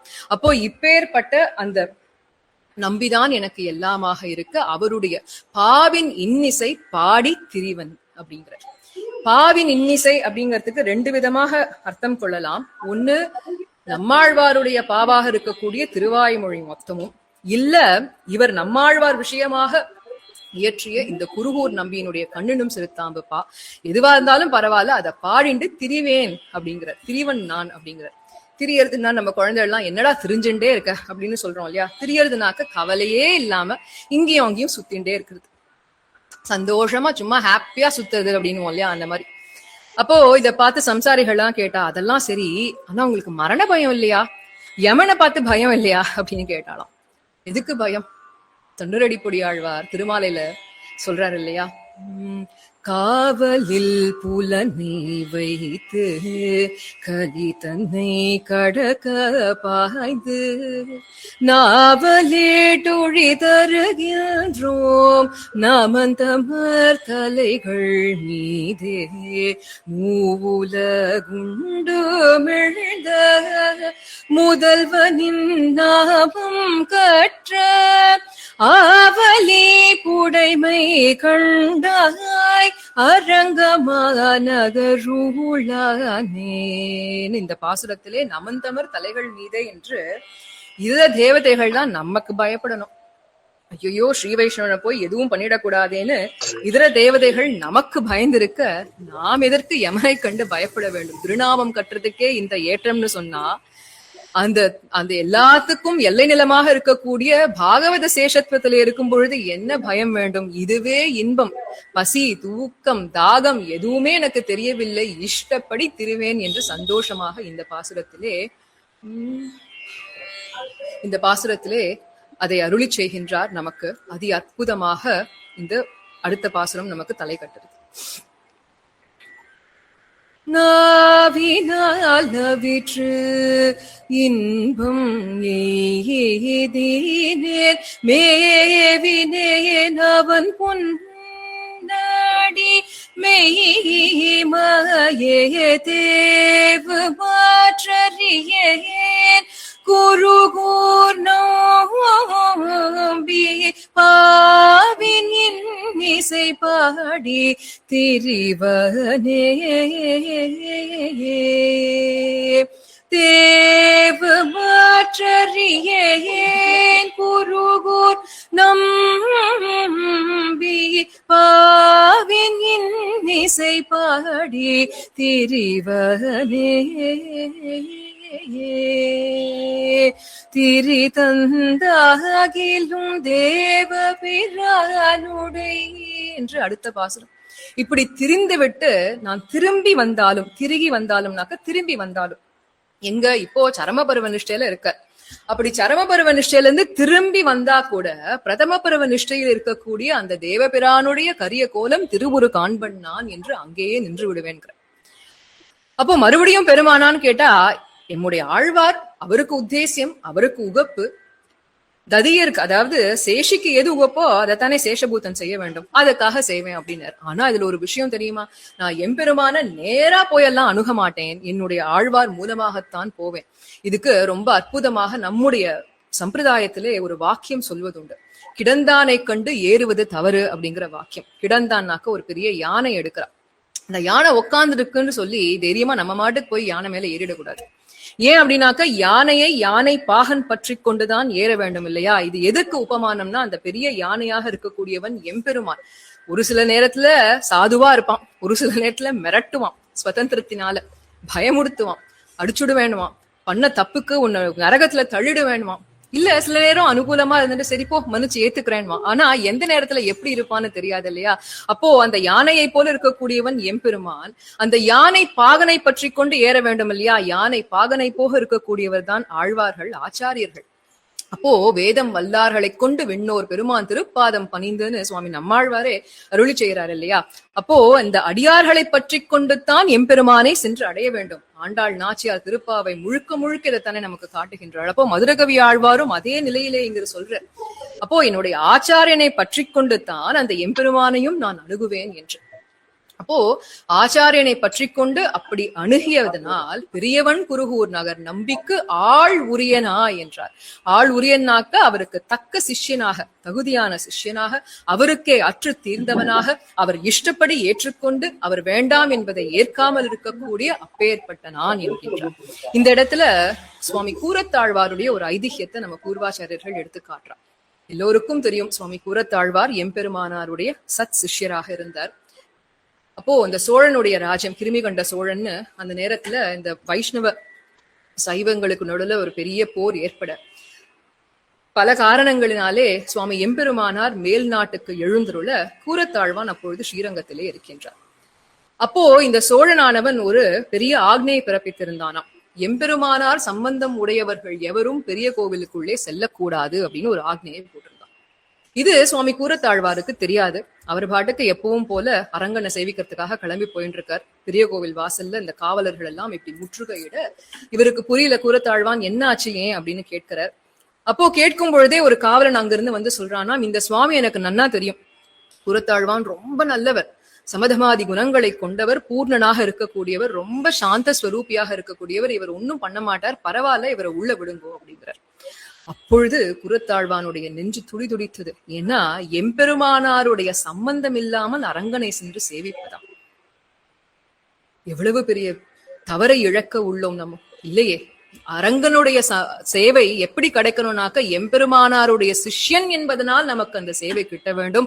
அப்படி இல்லாம கட்டினா அந்த சேவைக்கு ஒரு உயர்த்தி தான் இருக்கா, ஒரு மகிழ்ச்சி தான் இருக்கா? இல்லையே. நமக்கு இந்த சமதமாதி குணங்கள் எல்லாம் இருக்குன்னு சொல்றாளே, இது எதனால வந்தது? ஆச்சாரிய சம்பந்தத்தினாலே, அவருடைய அனுகிரகத்தினாலே வந்தது. அப்போ அந்த குணம் எம்பெருமானுடைய சம்பந்தத்துக்காக இருக்க வேண்டுமே வழிய அதை அறுப்பதற்காக இருக்கக்கூடாதுன்னு சொல்லி அந்த கோவிலுக்குள்ளேயே போகலையாம். அப்போ இதுல இருந்து என்ன தெரியுதுனாக்க, சேஷி உகந்ததை உகக்கும் அதுவே கைங்கரியத்தினுடைய எல்லை நிலம். ஆச்சாரியனுக்கு எது பிரீத்தியோ அதை செய்யணும். நான் பாட்டுக்கு ஏதோ செஞ்சுட்டு ஆச்சாரியனை மகிழ்விக்கிறேன் அப்படின்னு நினைக்க கூடாது. அப்போ அந்த நிலையை உணர்ந்ததுனாலதான் இந்த இடத்துல நம்பிக்கை ஆள் உரியனா என்று அந்த சேஷி பாவத்தை உணர்ந்து அடியேன் என்று முதல் முறையாக கண்ணனும் சிறுத்தாமலே அருளி செய்கின்றார். அடியேன் அப்படின்னாக்க எதற்கு தோற்று அடியேன்னு சொன்னானாக்க, ஆழ்வாருடைய சௌலபியத்துக்கு தோற்று, நீர்மையிலே தோற்று, அவரையே தனக்கு தலைவனாக ஏற்றுக்கொண்டு பெரியவன் குருகூர் நகர் நம்பிக்கை ஆளானான். அப்பேற்பட்ட அவருக்கே அடிமைப்பட்டிருப்பேன். அந்த அடிமையே எனக்கு ரசிக்கின்றது. அதாவது சந்தோஷமா அடிமை பண்ணணும். அடிமை பண்ணணுங்கிறதுக்காக இல்ல, சந்தோஷத்துடன் உகப்புடன் மன பூர்த்தியுடன் ஏற்றுக்கொண்டு அடிமை செய்து வகுலாபரண தாசனாக இருக்கின்றார். அப்படி நான் பெற்ற நன்மை என்று கொண்டாடுகின்றார். என்ன நன்மையான்னு கேட்டா, பொதுவாகவே ஸ்ரீ வைஷ்ணவ சம்பந்தம் இருந்தாலே பசுர் மனுஷ்யா பக்ஷி வா ஏச்ச வைஷ்ணவ சம்ஸ்ரயாக என்று வைஷ்ணவ சம்பந்தம் இருந்தாலே மனுஷன் என்ன, பட்சிகள் என்ன, மிருகங்கள் என்னன்னு எல்லாமே வைகுந்தத்தை அடையும். ஆனா இந்த இடத்துல பாகவத சம்பந்தம் இருக்குங்கிறதுனால வைகுந்தம் கிடைக்கிறதுங்கிறது ஒரு நன்மைதான். உண்மையான நன்மை என்னன்னு மதுரகவி ஆழ்வார் கருதக்கூடிய விஷயம், சாக்ஷாத் எம்பெருமானே இந்த சம்பந்தத்தினாலே இங்க பொலிந்து நின்ற பிரானாக எனக்கு காட்சி தரானே, இதை விட என்ன நன்மை வேண்டும்னா, எம்பெருமானே வந்து அருள்கின்றான். அது எதனால பிராப்தம்னு கேட்டா, ஆச்சாரிய திருவடி சம்பந்தத்தினாலே பிராப்தம். இதை விட எனக்கு என்ன வேணும்னு சொல்லி இந்த இடத்துல அவ்வளவு சந்தோஷப்பட்டு யார் பெறுவார் இந்த நன்மையை என்று, திரி தந்தாகிலும் தேவ பிரானுடை கரிய கோல திருவுருகான் பண்ணான் பெரியவன் குருகூர் நகர் நம்பி பெரியவன் குருகூர் நகர் நம்பிக்கையுரியனாய் அடியேன் பெற்ற நன்மையே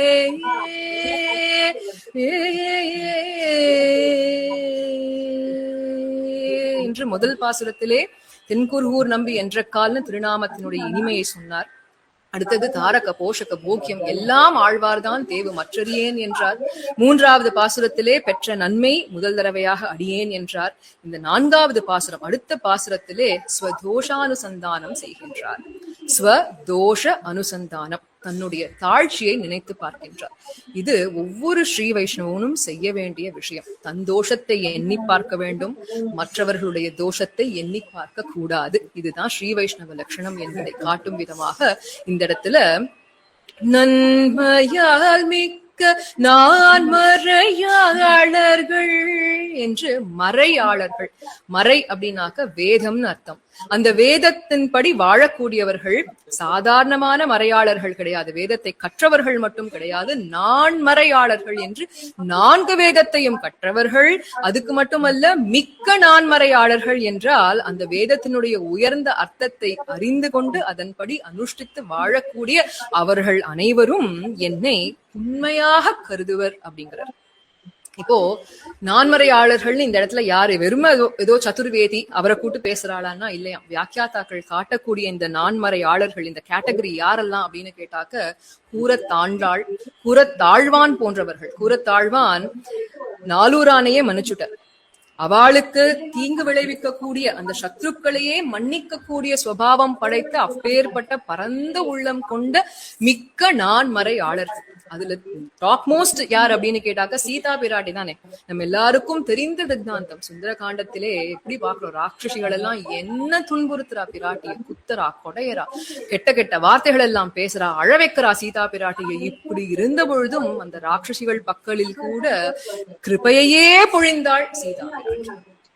ராட்சசிகளுக்கு கூட நல்ல கதி கிடைக்க வேண்டும், தண்டிக்கவே இல்லையே கடைசி வரைக்கும். இல்ல ராட்சசிகள் எல்லாம் இப்படி பண்ணான்னு சொல்லி பிற்காலத்திலே ராமபிரானுடன் ஏகாந்தத்தில் இருந்த பொழுது கூட தப்பு சொல்லவே இல்லையா அவளை பார்த்து. அப்பேற்பட்ட மிக்க நான்மறையாளர்கள் சீதா பிராட்டி போல்வார்கள் கூட என்னை கண்டு உண்மையாக கருதுவருங்கிறார். உண்மையானாக்கா ஐயோ மதுரகவி வரானா, காது பொத்திக்கோ காது பொத்திக்கோ, அவன் பேரையே சொல்லாதன்னாலாம். அந்த அளவுக்கு நான் தாழ்ச்சி அடைந்தவன், நீச்சனாக இருக்கின்றேன் என்று சொல்லி இந்த இடத்துல வருந்துறார். அதாவது இப்போ தோஷம் உடையவன்னு கிடையாது, தோஷமே வருது அப்படின்னு வாழாம், உண்மையே வருது அப்படின்னு சொல்லி சொல்வாளாம். அந்த நேரத்திலும் கூட அந்த நிலையில் இருந்த என்னை யாரு வந்தா காப்பாத்தினானாக்க, அந்த யாயத்தனாய் என்னை ஆண்டிடும், அந்த யாயத்தனாய் என்னை ஆண்டிடும், தன்மையான் சடகோபன் என் நம்பியே என்று அந்த ஸ்திதியில் கூட என்னை காப்பாற்றி கை தூக்கியவர் அன்னையாக அத்தனாக இருக்கக்கூடிய என்னுடைய சடகோபன், ஷடங்கிற வாயுவை ஜெயித்த என்னுடைய நம்மாழ்வார். அன்னைனாக்க தாயார். பொதுவாக கர்மாதீனமாக இருக்கக்கூடிய தாயாருக்கே அந்த குழந்தை இடத்துல எவ்வளவு பிரீத்தி, பிரியபரராக இருக்கா. தந்தை எப்படி இருக்கார், ஹிதபரராக, நன்மையே நடக்கணும், தண்டிச்சாலும் பரவாயில்ல, குழந்தைக்கு பிற்காலத்துல நன்மைன்னு நினைச்சிருக்கக்கூடியவர் இல்லையா. இப்போ அன்னை செய்யக்கூடிய காரியத்தை தந்தையால செய்ய முடியாது, தந்தை செய்யக்கூடிய காரியத்தை அன்னையால செய்ய முடியாது, இவர்கள் 2 பேராலையும் ஒரு ஆச்சாரியன் செய்யக்கூடிய காரியத்தை செய்ய முடியாது. ஆனா என்னுடைய நம்மாழ்வார் எப்பேற்பட்டவர்னா, அன்னையாய் அத்தனாய் இருந்து கொண்டு என்னை ஆண்டிடும் என்று ஆச்சாரியனாகவும் இருந்து எனக்கு ஜீவாத்ம சுரூபத்தை கற்பித்து, பரமாத்ம சுரூபத்தை கற்பித்து, அர்ச்சபந்தக ஞானத்தை கொடுத்து என்று இப்படி தாயாய் தந்தையாய் அறியாதன அறிவித்த அத்தான நம்மாழ்வார் எம்பெருமான் கிட்ட சொன்ன விஷயங்களை இவர் நம்மாழ்வார் கிட்ட சொல்றார். அப்படி ஒரு தாய் 2 தாய் இல்ல, 1000 தாய்மார்களுக்கும் 1000 தந்தைமார்களுக்கும் 1000 ஆச்சாரியர்களுக்கும் சமமாக என்னுடைய நம்மாழ்வார் அந்த ஸ்திதியிலும், உண்மைன்னு உலகத்தார் அனைவரும் கருதிய அந்த ஸ்திதியிலும் என்னை காப்பாற்றினார். ஏன் அப்படின்னு கேட்டா, இதுதான் ஆழ்வாருடைய தன்மை. தன்மைனாக்க இயல்பு. இப்போ நீருக்கு தன்மை என்னது, குளிர்த்தியாக இருப்பது. நெருப்புக்கு தன்மை என்னது, சுடுவது. தேளுக்கு தன்மை என்னது, கொட்டுவது. அதுதான் சுபாவம் இல்லையா. நமக்கு தன்மை என்னது, அபராதங்களை செய்வது. ஆழ்வாருக்கு தன்மை என்னது, அதை மன்னித்து தோஷத்தை பாராமல் ஏற்றுக்கொள்வது. அப்போ ஆழ்வாருடைய அந்த தன்மை, அதனால என்னை இப்படி ஏற்றுக்கொண்டார்னு சொல்லி, நன்மையால் மிக்க நான் மறையாளர்கள் உண்மையாக கருதுவராதலின், அன்னையாய் என்னை ஆண்டிடும், அன்னையாய் அத்தனாய் என்னை ஆண்டிடும், தன்மையாய் சடகோபன் என் நம்பியே.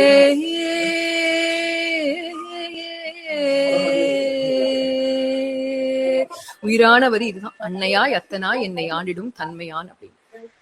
அப்படி இருந்த நான் அடுத்த பாசுரத்திலேயும் ஆழ்வார் ஸ்வதோஷத்தை அனுசந்தானம் செய்து கொண்டே இருக்கும் பொழுது ஆச்சாரியனுடைய குணத்தையும் அனுசந்தானம் செய்கின்றார். ஒவ்வொரு பிரபன்னனும் செய்ய வேண்டியது இதுதான், ஸ்வதோஷானுசந்தானம், ஆச்சாரிய குண அனுசந்தானம். அதுதான் அடுத்த பாசுரத்திலே நம்பினேன் பிறர் நன்பொருள் தந்தையும் என்று தொடங்குகின்றார். இந்த பாசுரத்திலே நம்பினேன் அப்படின்னாக்க ஆசைப்பட்டேன். எதற்கு ஆசைப்பட்டார் அப்படின்னு கேட்டாக்க, பிறர் பொருளுக்கு ஆசைப்பட்டார். இத 3ஆ பிரிச்சுக்கலாம். பொருள், நன்பொருள், பிறர் நன்பொருள் அப்படின்னு பார்க்கலாம். பொருள் அப்படின்னாக்க மற்றவர்களுடைய இந்த ஐஸ்வர்யம், அதுக்கெல்லாம் ஆசைப்படுறது.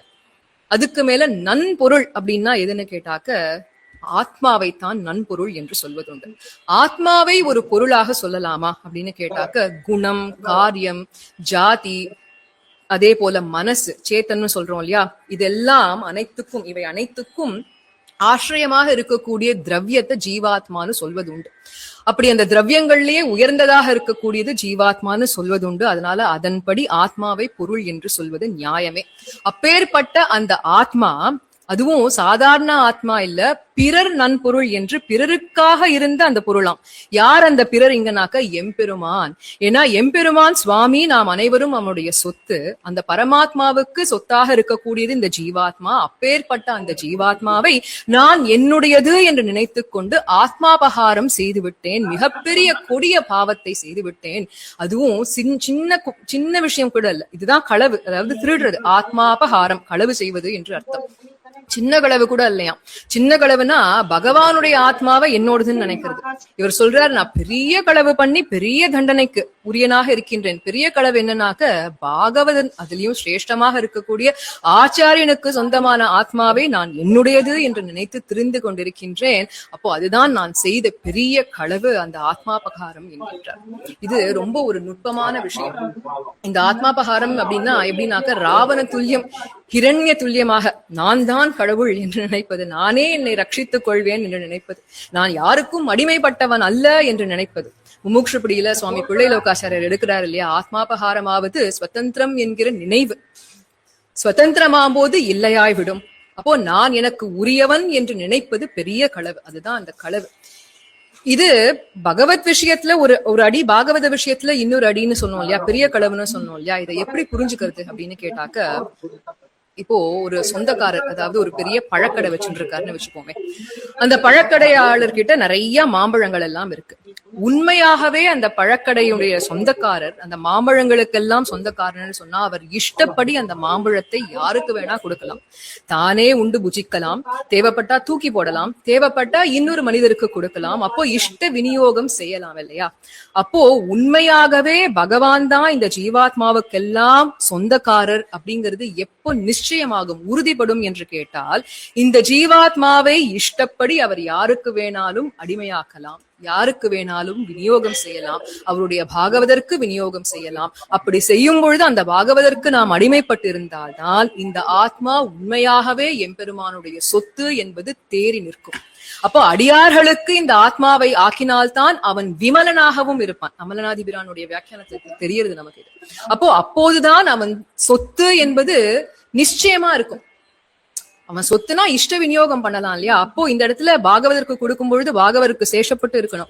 அப்படி இல்லாமல் நான் இருக்கும் பொழுது நாம் பகவானுக்கும் சேஷப்பட்டவர்களாக இல்ல, பாகவதர்களுக்கும் சேஷப்பட்டவர்களாக இல்ல. அப்போ இதுதான் உண்மையான ஆத்மாபகாரம் ஆகின்றது. இந்த களவை செய்தவன் நான், பெரிய களவை செய்தவன் நான். அப்பேற்பட்ட என்னையும் கூட, இதெல்லாம் ஆழ்வாரை ஆசிரியப்பதற்கு முன்பு இருந்த நிலை. இந்த அப்பேற்பட்ட என்னையும் கூட ஆழ்வார் திருத்தி பணிகொண்டார். செம்பொன் மாட திருக்குறுகூர் நம்பிக்கு அன்பனாக மாறினேன், அடியேனாக மாறினேன், அப்படி மாறி சதிர்த்தேன் இன்றே என்று அருளி செய்கின்றார். அப்போ ஆழ்வாருடைய அந்த சரண்யனுடைய நீர்மை பலித்தது என்னிடத்திலே. நீர்மைனாக்க தோஷங்களை பார்க்காமல் இவரை ஏற்றுக்கொண்டார் இல்லையா. ஏற்றுக்கொண்டதன் பலன் என்ன, இவர் திருந்தி அடியவனாக மாறினார். அப்போ பழைய விஷயங்களை விசாரிக்கவே இல்லை, பழைய விருத்தாந்தங்களை அவர் கண்டுகொள்ளவே இல்லை. அப்படி இல்லாமல் பூர்வ அந்த லாக்ஸ் அதெல்லாம் பார்க்காம என்னை ஏத்துண்டார். அப்போ ஆசிரியத்துக்கு முன்னாடி ராமதூதன்னு சொல்லிட்டு வந்தாராம் ஆஞ்சநேயர்.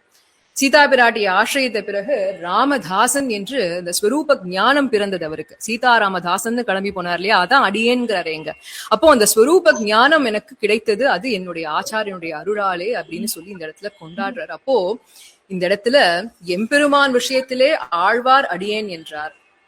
அந்த ஆழ்வார் விஷயத்திலே இவர் தன்னை அடியேன் என்று சொல்லி நம்பினேன் பிறர் நன்பொருள் தனதையும் நம்பினேன் மடவரையும் எல்லாம் செம்பொன் வாட திருக்குறுகூர் நம்பியே செம்பொன் வாட திருக்குறுகூர் நம்பியே கண்பனாய் அடியேன் சதிர்த்தேன் இன்றே.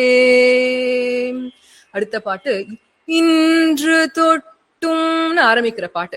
சம்சாரிகளுக்கு மறுபடியும் சந்தேகம் வந்துருது. அவ கேக்குறா, சுவாமி அதெல்லாம் ரொம்ப சந்தோஷமா இருக்கு கேக்குறதெல்லாம், ஆனா ஆழ்வார அடையறதுக்கு முன்பாக விஷயாந்திரங்கள்ல மாறி மாறி பல பிறப்பும்னு பல விஷயாந்திரங்கள்ல மூழ்கி இருந்தேன்னு சொன்னாக்க அந்த பழைய வாசனை மீண்டும் வராதா? பழைய வாசனை மறுபடியும் உண்மை ஒட்டி கொள்ளாதா அப்படின்னு கேட்கிறார். ஏன்னா this is like being in the state of remission சொல்லுவோம் இல்லையா. அப்போ ஏதோ ஒரு வியாதி வந்துடுத்து, தற்காலிகமாக அந்த வியாதி தலை காட்டவில்லை, நீங்க ஸ்டேட் ஆஃப் ரெமிஷன்ல இருக்கீங்கோ, ஆனா எப்ப வேணா தலை தூக்கலாம் அப்படின்னு ஒரு இந்த டாக்டர்ஸ் கிட்ட எல்லாம் போனா சொல்லுவா. அத போல இந்த விஷயாந்திரங்கள், ஏன்னா இது ஒரு நாள் 2 நாள் இல்லை, இப்ப ஆழ்வார கொஞ்சம் காலமா தானே மதுர கவிகளுக்கு தெரியும். அதுக்கு முன்னாடி எவ்வளோ ஜென்மங்கள்ல இந்த பிரகிருதி சம்பந்தம் இருக்கிற வரைக்கும் வாசனைங்கிறது எப்ப வேணா தலை தூக்கலாமே, அந்த பயம் உமக்கு இல்லையா?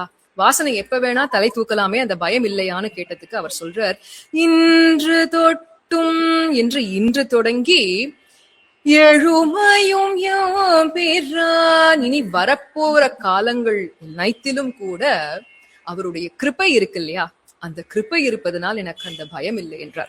ஏன்னா கிருபை என்னை விட்டு அகண்டால் இந்த வியாதி மறுபடியும் வருவதற்கான வாய்ப்பு உண்டு.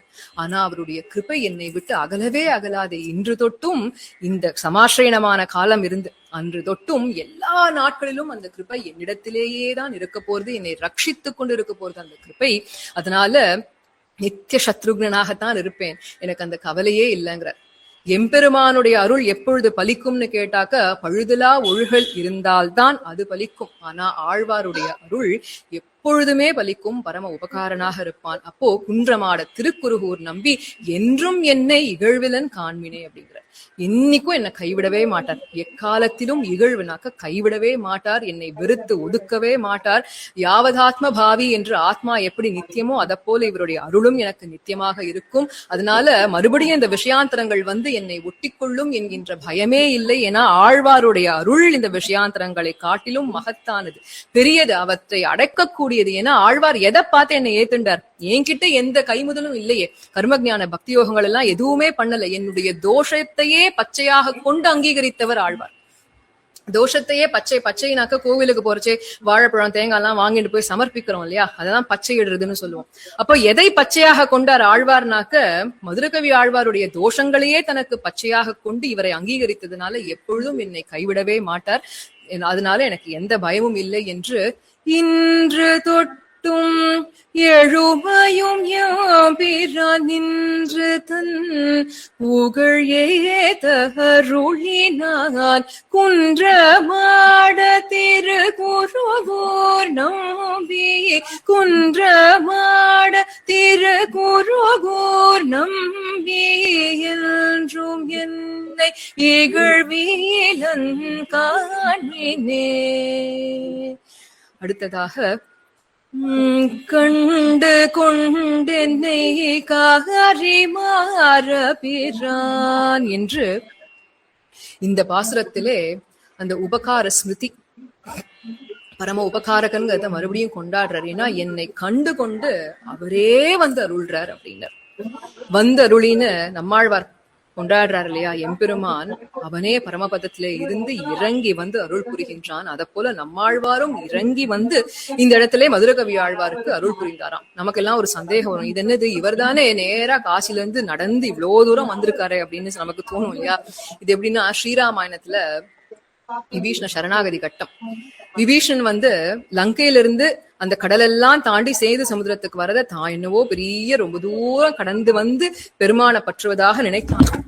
வந்து இறங்கி ராமபிரானை தரிசித்தவுடன் தான் தெரிந்தது, இல்ல இந்த பரமாத்மா தான் எனக்காக நடந்து வந்தான். எங்க பரமபதத்திலே இருந்து லீலா விபூதிக்குள் நுழைந்து, அதிலேயும் இந்த பூலோகத்திலே பிறந்து அயோத்தியிலிருந்து கால் கிடக்க நடந்த கால்கள் நொந்துவோங்கிற அளவுக்கு சேது சமுத்திரம் வரைக்கும் வந்து எனக்கு அருள் பாலிக்கின்றானே.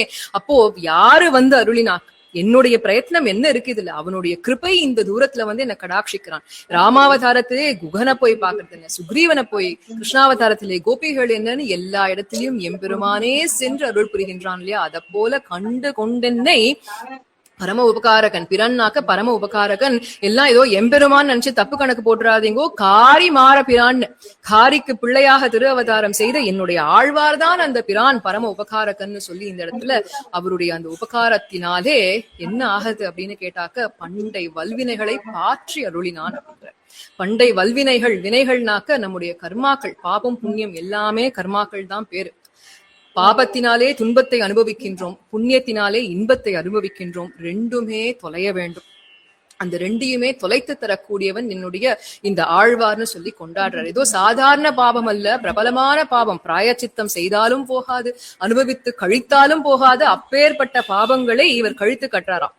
எம்பெருமான் இந்த பாவங்களை கழிப்பதற்கும் ஆழ்வார் இந்த பாவங்களை கழிப்பதற்கும் வித்தியாசம் இருக்காம். ஏன்னா எம்பெருமான் எப்படின்னாக்க புக் அட்ஜஸ்ட்மெண்ட் பண்ணுவான் இல்லையா, லெட்ஜர் அட்ஜஸ்ட்மெண்ட் பண்ற மாதிரி, இந்த பாவத்துக்கு இதை அனுபவிச்சுக்கோ, இந்த புண்ணியத்துக்கு இதை அனுபவிச்சுக்கோ, இதை இப்படி குறைச்சு தரேன், அப்படி ஏத்தி தரேன் எல்லாம் பண்ணுவான். ஆழ்வார் விஷயத்துல அந்த கவலையே கிடையாது. கம்ப்ளீட் எராடிகேஷன் சொல்ற மாதிரி ஊரு தெரியாமல் அனைத்து வல்வினைகளையும் அழித்து கட்டி அப்படி எனக்கு அருளி செய்த அவருடைய அந்த கிருபையை என் திசையும் அறிய இயம்புகேன் என்று 8 திக்கிலும் பாடுவேன் அப்படின்னார். இந்த இடத்துல அழகிய மணவாள பெருமாள் நாயனார் ரசமா ஒரு கேள்வி கேட்கிறார்.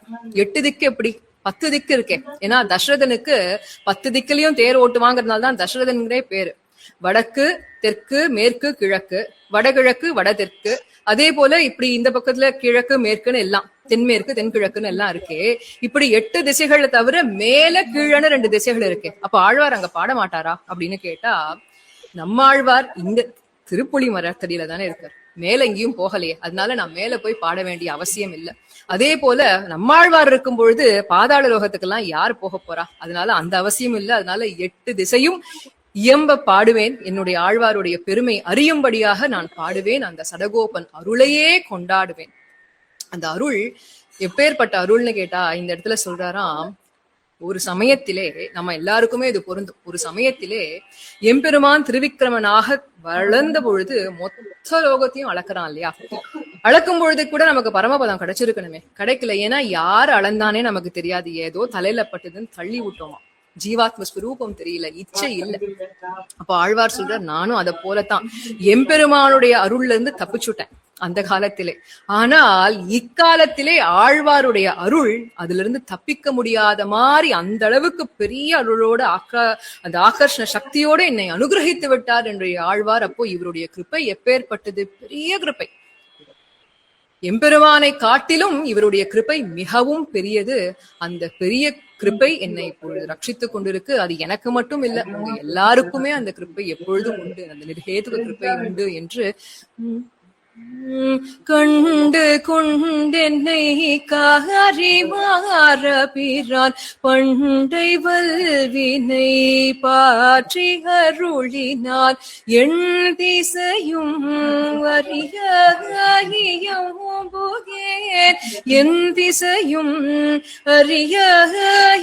அறியம்புகேன் உன் தமிழ் சடகோபன் அருளையே. அருள் கொண்டாடும் அடியவர் என்புற, அந்த அருளை அடுத்த பாசுரத்திலேயும் கொண்டாடுகின்றார். அருள் கொண்டாடும் அடியவர் இன்புற அருளினான் அவ்வருமறையின் பொருள் அப்படிங்கிறது இந்த முதல் 2 வரிகள். இதுக்கு 2 விதமாக அன்வயிக்கலாம்னு சொல்லி நம்ம பூர்வாச்சாரியர்கள் காட்டுறாங்க. முதல் விதம் எப்படின்னாக்க, சுவாமி நஞ்சியர் இந்த இடத்துல அருள் அப்படிங்கிறது எம்பெருமானுடைய அருள், பார்த்தசாரதி பெருமாளுடைய அருள்னு சொல்லி, பார்த்தசாரதியாக இருந்து அவர் கீதோபதேசம் பண்ணார் இல்லையா, அந்த கீதோபதேசம் தான் அருள் கொண்டாடும் அடியவர்கள் எல்லாரும் இன்புறும்படியாக அவர் அருளினது, எம்பெருமானே அருளினதுன்னு சொல்லி பார்த்தசாரதி பெருமாளுடைய அனுகிரகத்தை சொல்லிட்டு அந்த அருளை கொண்டு இவர் நான்மறையினுடைய அந்த அருளை கொண்டு இந்த திருவாய்மொழியை நமக்கு அருளி செய்தார்னு காண்பிக்கிறார். ஆனா இதுல ஒரு வித்தியாசம் இருக்கு. என்னன்னா, எம்பெருமானுடைய அருள்னால நமக்கு கிடைத்த வேத சாரமான கீதோபனிஷத் எப்பேற்பட்டது, தத்துவ வச்சனம், எம்பெருமான் தான் தத்துவம், அந்த தத்துவ வச்சனம் எப்பேற்பட்டதுனாக்க வடமொழியில இருக்கே, சம்ஸ்கிருதத்துல இருக்கே, எல்லாருக்கும் புரியுமோ புரியாது. ஆனா தத்துவ தரிசி வர்ஷனமான எம்பெருமானையே தரிசித்த சாட்சாத்கரித்த நம்மாழ்வாருடைய வச்சனம் எப்பேற்பட்டதுனாக்க நம்முடைய திரவிடோபனிஷத்தாக தித்திக்கக்கூடிய தமிழில இருக்கு. அப்போ இது இன்னும் ஏற்றம், அதுதான் அருள்னு சொல்லி இந்த இடத்துல அடுத்த நஞ்சியர் மட்டும்தான் இதை பார்த்தசாரதி பெருமாளுடைய அருள் அப்படின்னு காண்பித்தார். மற்றைய ஆழ்வார்கள் எல்லாமே, மற்றைய ஆச்சாரியர்கள் எல்லாமே இந்த அருள் அப்படிங்கறத ஈக்குவல் டு நம்மாழ்வாருடைய நிர்ஹேது கிருபை அப்படின்னு போட்டு சொல்லிட்டார். அப்போ அந்த அருளை கொண்டு இவர் என்ன பண்ணார், அருளை கொண்டு அடியவர் அனைவரும் இன்புறும்படியாக அருளினான் அவ்வருமறையின் பொருள் அப்படிங்கிறார். இன்புறும்படியாக என்ன, இன்புறும்னாக்க சந்தோஷத்தை கொடுக்கும் விதமாக. அடியார்களுக்கு என்ன சந்தோஷம்னு கேட்டா, திருவாய்மொழி அவதரிப்பதற்கு முன்பாக நினைத்திருந்தார்களாம், வேதம்ங்கிறது இந்த மறைனாக்க மறைச்சு சொல்லக்கூடியது, இதெல்லாம் புரிஞ்சுண்டு இந்த வேதத்திலே காட்டப்பட்டுள்ள எம்பெருமானுடைய கல்யாண குணங்களை எல்லாம் சொல்வது என்பது ரொம்ப ரொம்ப ரொம்ப கஷ்டம். எல்லா கல்யாண குணங்களையும் ஒரே பிரபந்தத்துல அடக்கிறதுங்கிறது ரொம்பவே கஷ்டம். அப்படி ஒரு கிரந்தங்களே வரப்போறது இல்லைன்னு நினைச்சிட்டு இருந்தாலும் அடியவர்கள் அனைவரும். ஆனா திருவாய்மொழி வந்த பிறகு நினைத்தார்களாம், அடடா எம்பெருமானுக்கு இன்னும் கொஞ்சம் கல்யாண குணங்கள் இருந்தா எவ்வளவு நன்னா இருந்திருக்கும், நம்ம ஆழ்வார் அதெல்லாம் பாடி இருப்பாரே அப்படின்னு நினைப்பாராம். அதுதான் அடியவர்கள் இன்புறும்படியாக ஆழ்வார் அருளி செய்தார். அப்பேற்பட்ட அந்த ஆழ்வார் அந்த அருளை கொண்டு, ஏன் இந்த இடத்துல அருள் அருள்னு இவ்வளவு கொண்டாடுறாருனாக்க நம்மாழ்வாரும் அந்த அருளை கொண்டாடுகின்றார். சென்றடைய வேண்டிய இலக்கு எம்பெருமான், அதற்கான வழி எம்பெருமான், உபாய உபேயம் இரண்டும் எம்பெருமான் என்று சொல்லிண்டே இருக்கார் இல்லையா? அது மட்டுமல்ல, என்னுடைய பாவங்களை விடுவிக்கும்படி அதை விடுவித்து பற்று வைக்கக்கூடிய அவனே உபாயம் என்று சொல்லும் இடத்திலே அதுவும் அவனது இன்னருளே என்கின்றார். அவனை பற்றும்படியாக செய்யக்கூடியது நான் பற்றேன்ங்கிறது இல்ல, என்னை பற்றும்படியாக செய்தவனும் அவனேன்னு சொல்லி அதுவும் அவனது இன்னருளேன்னு அவர் எப்படி அந்த அருளை கொண்டாடுகின்றாரோ அதை இங்க காட்டினார். அந்த அருளை கொண்டு இவர் பாடினார். மயர்வர மதிநலம் அருள பெற்ற அதை கொண்டு ஆழ்வாரே, மதுரகவி ஆழ்வாரே, நம்மாழ்வாரே நானா பாடினேன் அப்படின்னு அப்படியே அதிசயிக்கும்படியாக பிரபந்தங்களை பாடினார் எம்பெருமானுடைய அருளை கொண்டு. அந்த அருள் கண்டீர் இவ்வுலகினில் மிக்கதேங்கிறார். இந்த இடத்துல நம்மாழ்வார் ஈக்குவல் டு அருள். அருள்னே ஒரு திருநாமத்தை சூட்டுகின்றார் நம்மாழ்வாருக்கு. அருள் கண்டீர் இவ்வுலகினில் மிக்கதேன்னு இந்த நிர்ஹேது கிருப்பையை காட்டிலும் வேற ஏதாவது ஒரு கிருப்பை இருக்க முடியுமா? 3 தத்துவங்கள்னு சொல்லக்கூடிய சித், அச்சித், ஈஸ்வரன் என்று இந்த 3 தத்துவத்தையும் தாண்டி பெரிதாக அவற்றை கபலீகரம் பண்ணும்படியாக, கபலீகரிக்கும்னாக்க விழுங்கி விடுமா, அப்பேற்பட்டு சூழ்ந்ததனில் பெரிய என் அவா என்று இருக்கக்கூடியது என்னுடைய ஆழ்வார்னுடைய அந்த அருள் என்று அதை கொண்டாடுகின்றார்.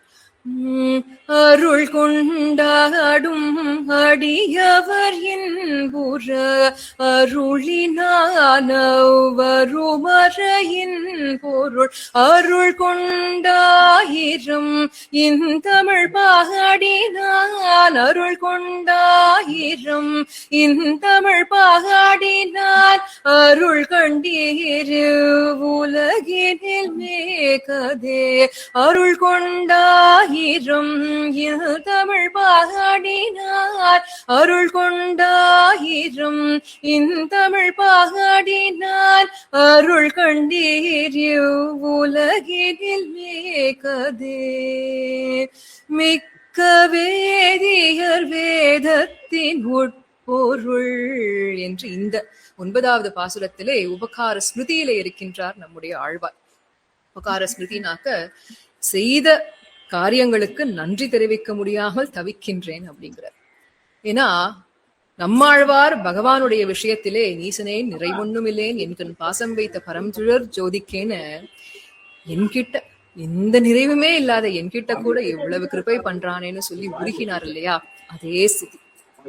இப்படி ஆழ்வாருடைய அருளுக்கு நான் பாத்திரமாக நான் எதுவுமே செய்யவில்லையே, என்னிடத்துல இவ்வளவு உபகாரமா, என் தாட்சியை பாராதே வேதத்தை அல்ல அல்ல, என் தாட்சியை பாராதே வேதத்தின் பொருளை அல்ல அல்ல, என் தாட்சியை பாராதே வேதத்தினுடைய உட்பொருளை ரகசியத்தை அதுவும் போராது, என் தாட்சியை பாராதே வேதத்தினுடைய உட்பொருள் என்னுடைய நெஞ்சிலே நிலைத்திருக்கும்படி அல்ல அல்ல, அதற்கும் மேல என் தாட்சியை பாராதே வேதத்தினுடைய உட்பொருள் என்னுடைய நெஞ்சிலே நிலைத்திருப்பது மட்டுமல்ல, அதிலே எனக்கு ஒரு விசுவாசமும் பிறக்கும்படியாக அருளி செய்தாரே, எனக்கு கிருபை செய்தாரே. இந்த உபகாரத்துக்கு நான் திருப்பி கைமுதலாக என்ன செய்ய முடியும்னு கேட்கிறார். ஏன்னா வேதத்தினுடைய அந்த சாரம் என்ன அப்படின்னாக்க, ஞானசாரத்திலே மிகவும் அழகாக அருளாள எம்பெருமானார் அருளி செய்கின்றார். அவ்வானவருக்கு மௌவானவர் எல்லாம் ஒவ்வானவர் அடிமை என்றுரைத்தார். அவ்வானவருக்கு இந்த பிரணவத்துல ஆ ஊ மா பாக்குறோம் இல்லையா? ஆங்கிறது அகாரோ பகவான் விஷ்ணுன்னு இருக்கக்கூடிய எம்பெருமான். அவ்வானவருக்கு மௌவானவர் எல்லாம் மானாக்க ஜீவாத்மாவை காட்டக்கூடியது. இந்த ஜீவாத்மாக்கள் அனைவரும் அவ்வானவருக்கு மௌவானவர் எல்லாம் உவ்வானவர் அடிமை என்றுரைத்தார். உவ்வானவராக இருக்கக்கூடிய ஆச்சாரியன் நாம் அனைவரும் ஜீவாத்மா, மவ்வானவர்கள் அனைவரும் அவ்வான பரமாத்மாவுக்கு அடிமை என்று உரைத்தார் இல்லையா? அப்படி உரைத்த இவ்வாறு கேட்டீர பார்க்கு கண்டிருப்பார் மீட்சியில நாட்டிருப்பார் என்றிருப்பன் என்று இதை கேட்டிருப்பவர்கள், அதிலே விசுவாசம் கொண்டிருப்பவர்கள் மீட்சியில்லா நாடான வைகுந்தத்தை சென்றடைவார்கள் என்று. வேதத்தினுடைய தாற்பயமே இதுதான். ஜீவாத்மாக்கள் பரமாத்மாவுக்கு சேஷப்பட்டது அப்படிங்கிற இந்த ரகசிய அர்த்தம் மதுரகவி ஆழ்வார் சொல்றார். என் நெஞ்சில் நிறுத்தினான். எப்படின்னாக்க நிறுத்துறதுனாக்க மலை, பெரிய மலை, அதை தொலைச்சு ஓட்ட போட்டு அதுக்குள்ள நீரை தேக்கி வைக்கிறது போலயாம். அத போல எதுவுமே போகாதுன்னு இருந்த என்னுடைய நெஞ்சத்துக்குள்ளே இந்த விஷயத்தை தொலைச்சு ஓட்ட போட்டு நிலைத்து இருக்கும்படியாக செய்தார். அதுதான் அவனுடைய அருள். அப்பேற்பட்ட தக்க சீர், தக்க கல்யாண குணங்கள், உத்கிருஷ்டமான கல்யாண குணங்களை பொருந்திய என்னுடைய ஆச்சாரியன். ஒரு பிரம்மனுடைய கட்டாட்சத்தினாலே வால்மீகி ஸ்ரீராமாயணமே பிறக்கிறதே, அந்த பிரம்மனுக்கே தலைவனாக, அனைத்து தேவர்களுக்கும் தலைவனாக இருக்கக்கூடிய திருமாலினால் என்ன பிறக்கும்னாக்க திருவாய்மொழி. அவர் கட்டாட்சத்தினால் திருவாய்மொழி. அதனால்தான் திருவாய்மொழிக்கு எவ்வளவு ஏற்றம். திருமாலவன் கவினே நம்மாழ்வாரை கொண்டாடுறோம், சர்வேஸ்வரன் கவினே கொண்டாடுறோம் இல்லையா? அப்போ அவ்வளவு பெரிய தக்க சீர், அவ்வளவு உயர்ந்ததான என்னுடைய ஆச்சாரியன், அவரிடத்திலே ஆட்புக்க காதல் என்று அடிமைப்பட வேண்டும் என்ற ருசி பிறந்த மாத்திரத்திலேயே அடிமை பயன் அன்றே என்று இப்பொழுதே எனக்கு கைங்கரியத்தை கொடுத்தார்னு சொல்லி கொண்டாடுறார். ஏன்னா கைங்கரியம் பண்ண வேண்டும்ங்கிற ருசி பிறந்த உடனே அதை கடாட்சிக்கின்றார். ருச்சி தானே நம்ம சம்பிரதாயத்துக்கு, இச்சாதிகாரம் மட்டும் தானே.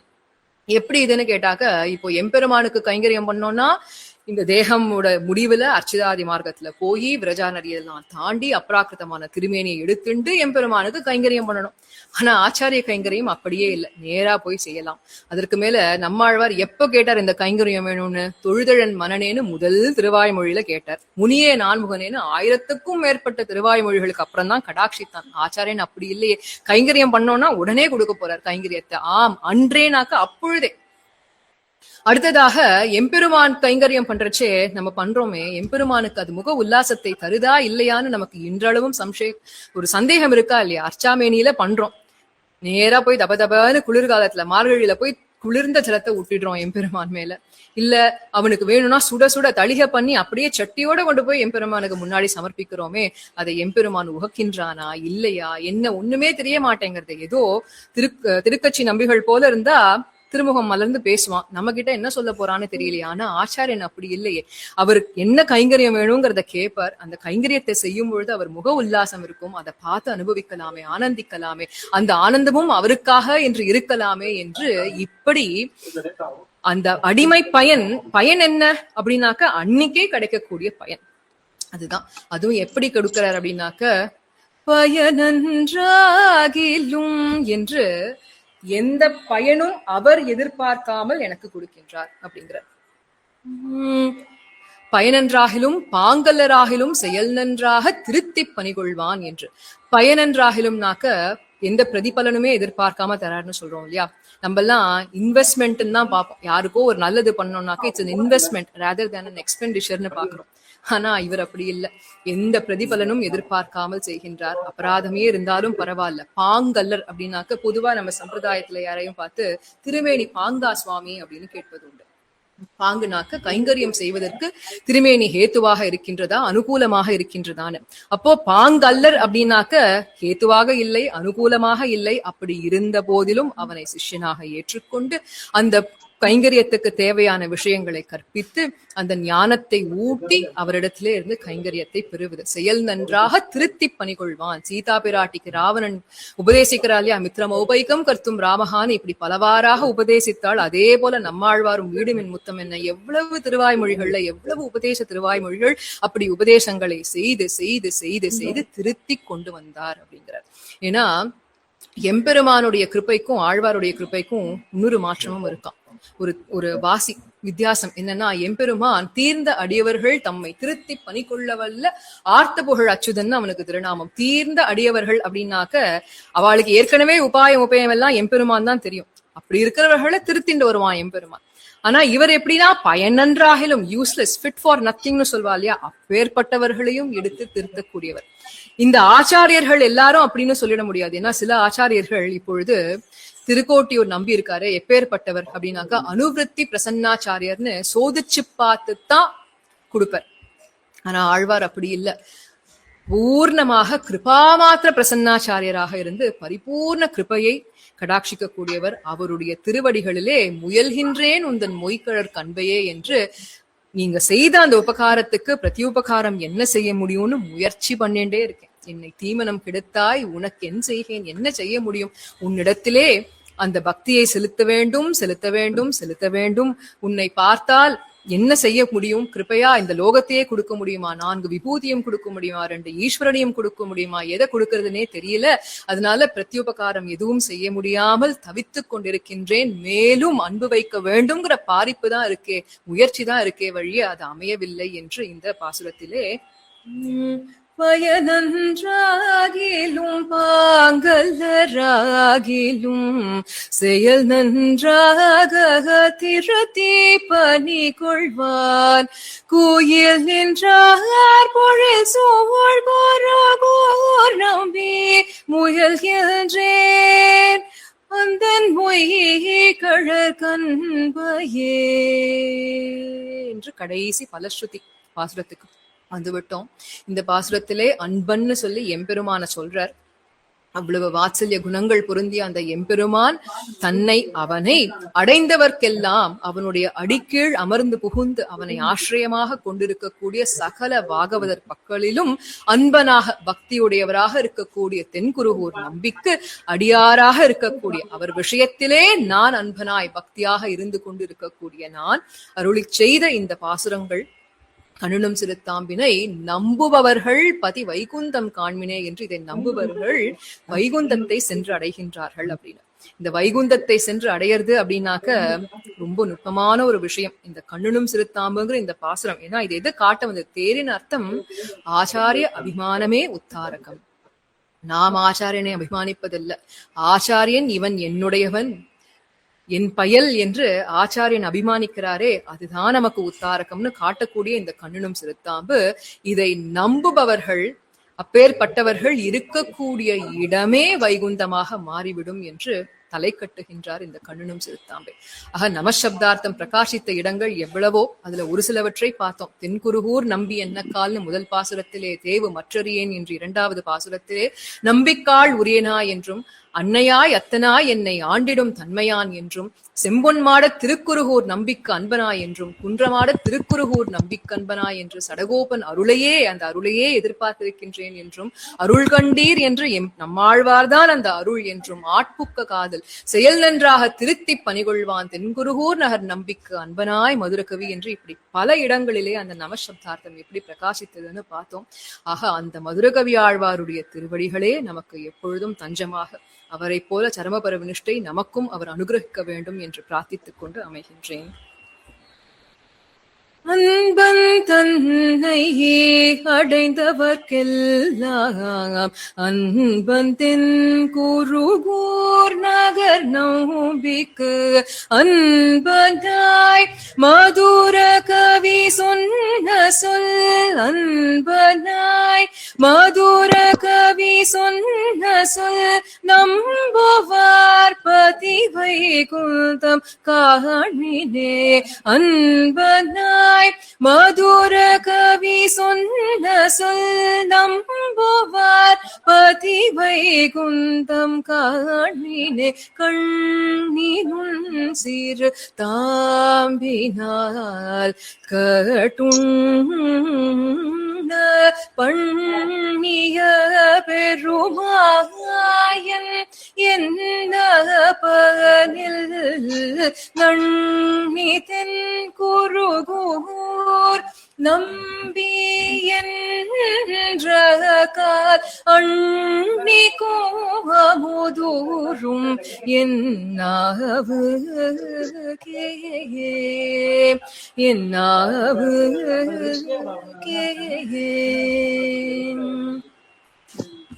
ஆழ்வார் எம்பெருமானார் ஜீயர் திருவடிகளே சரணம்.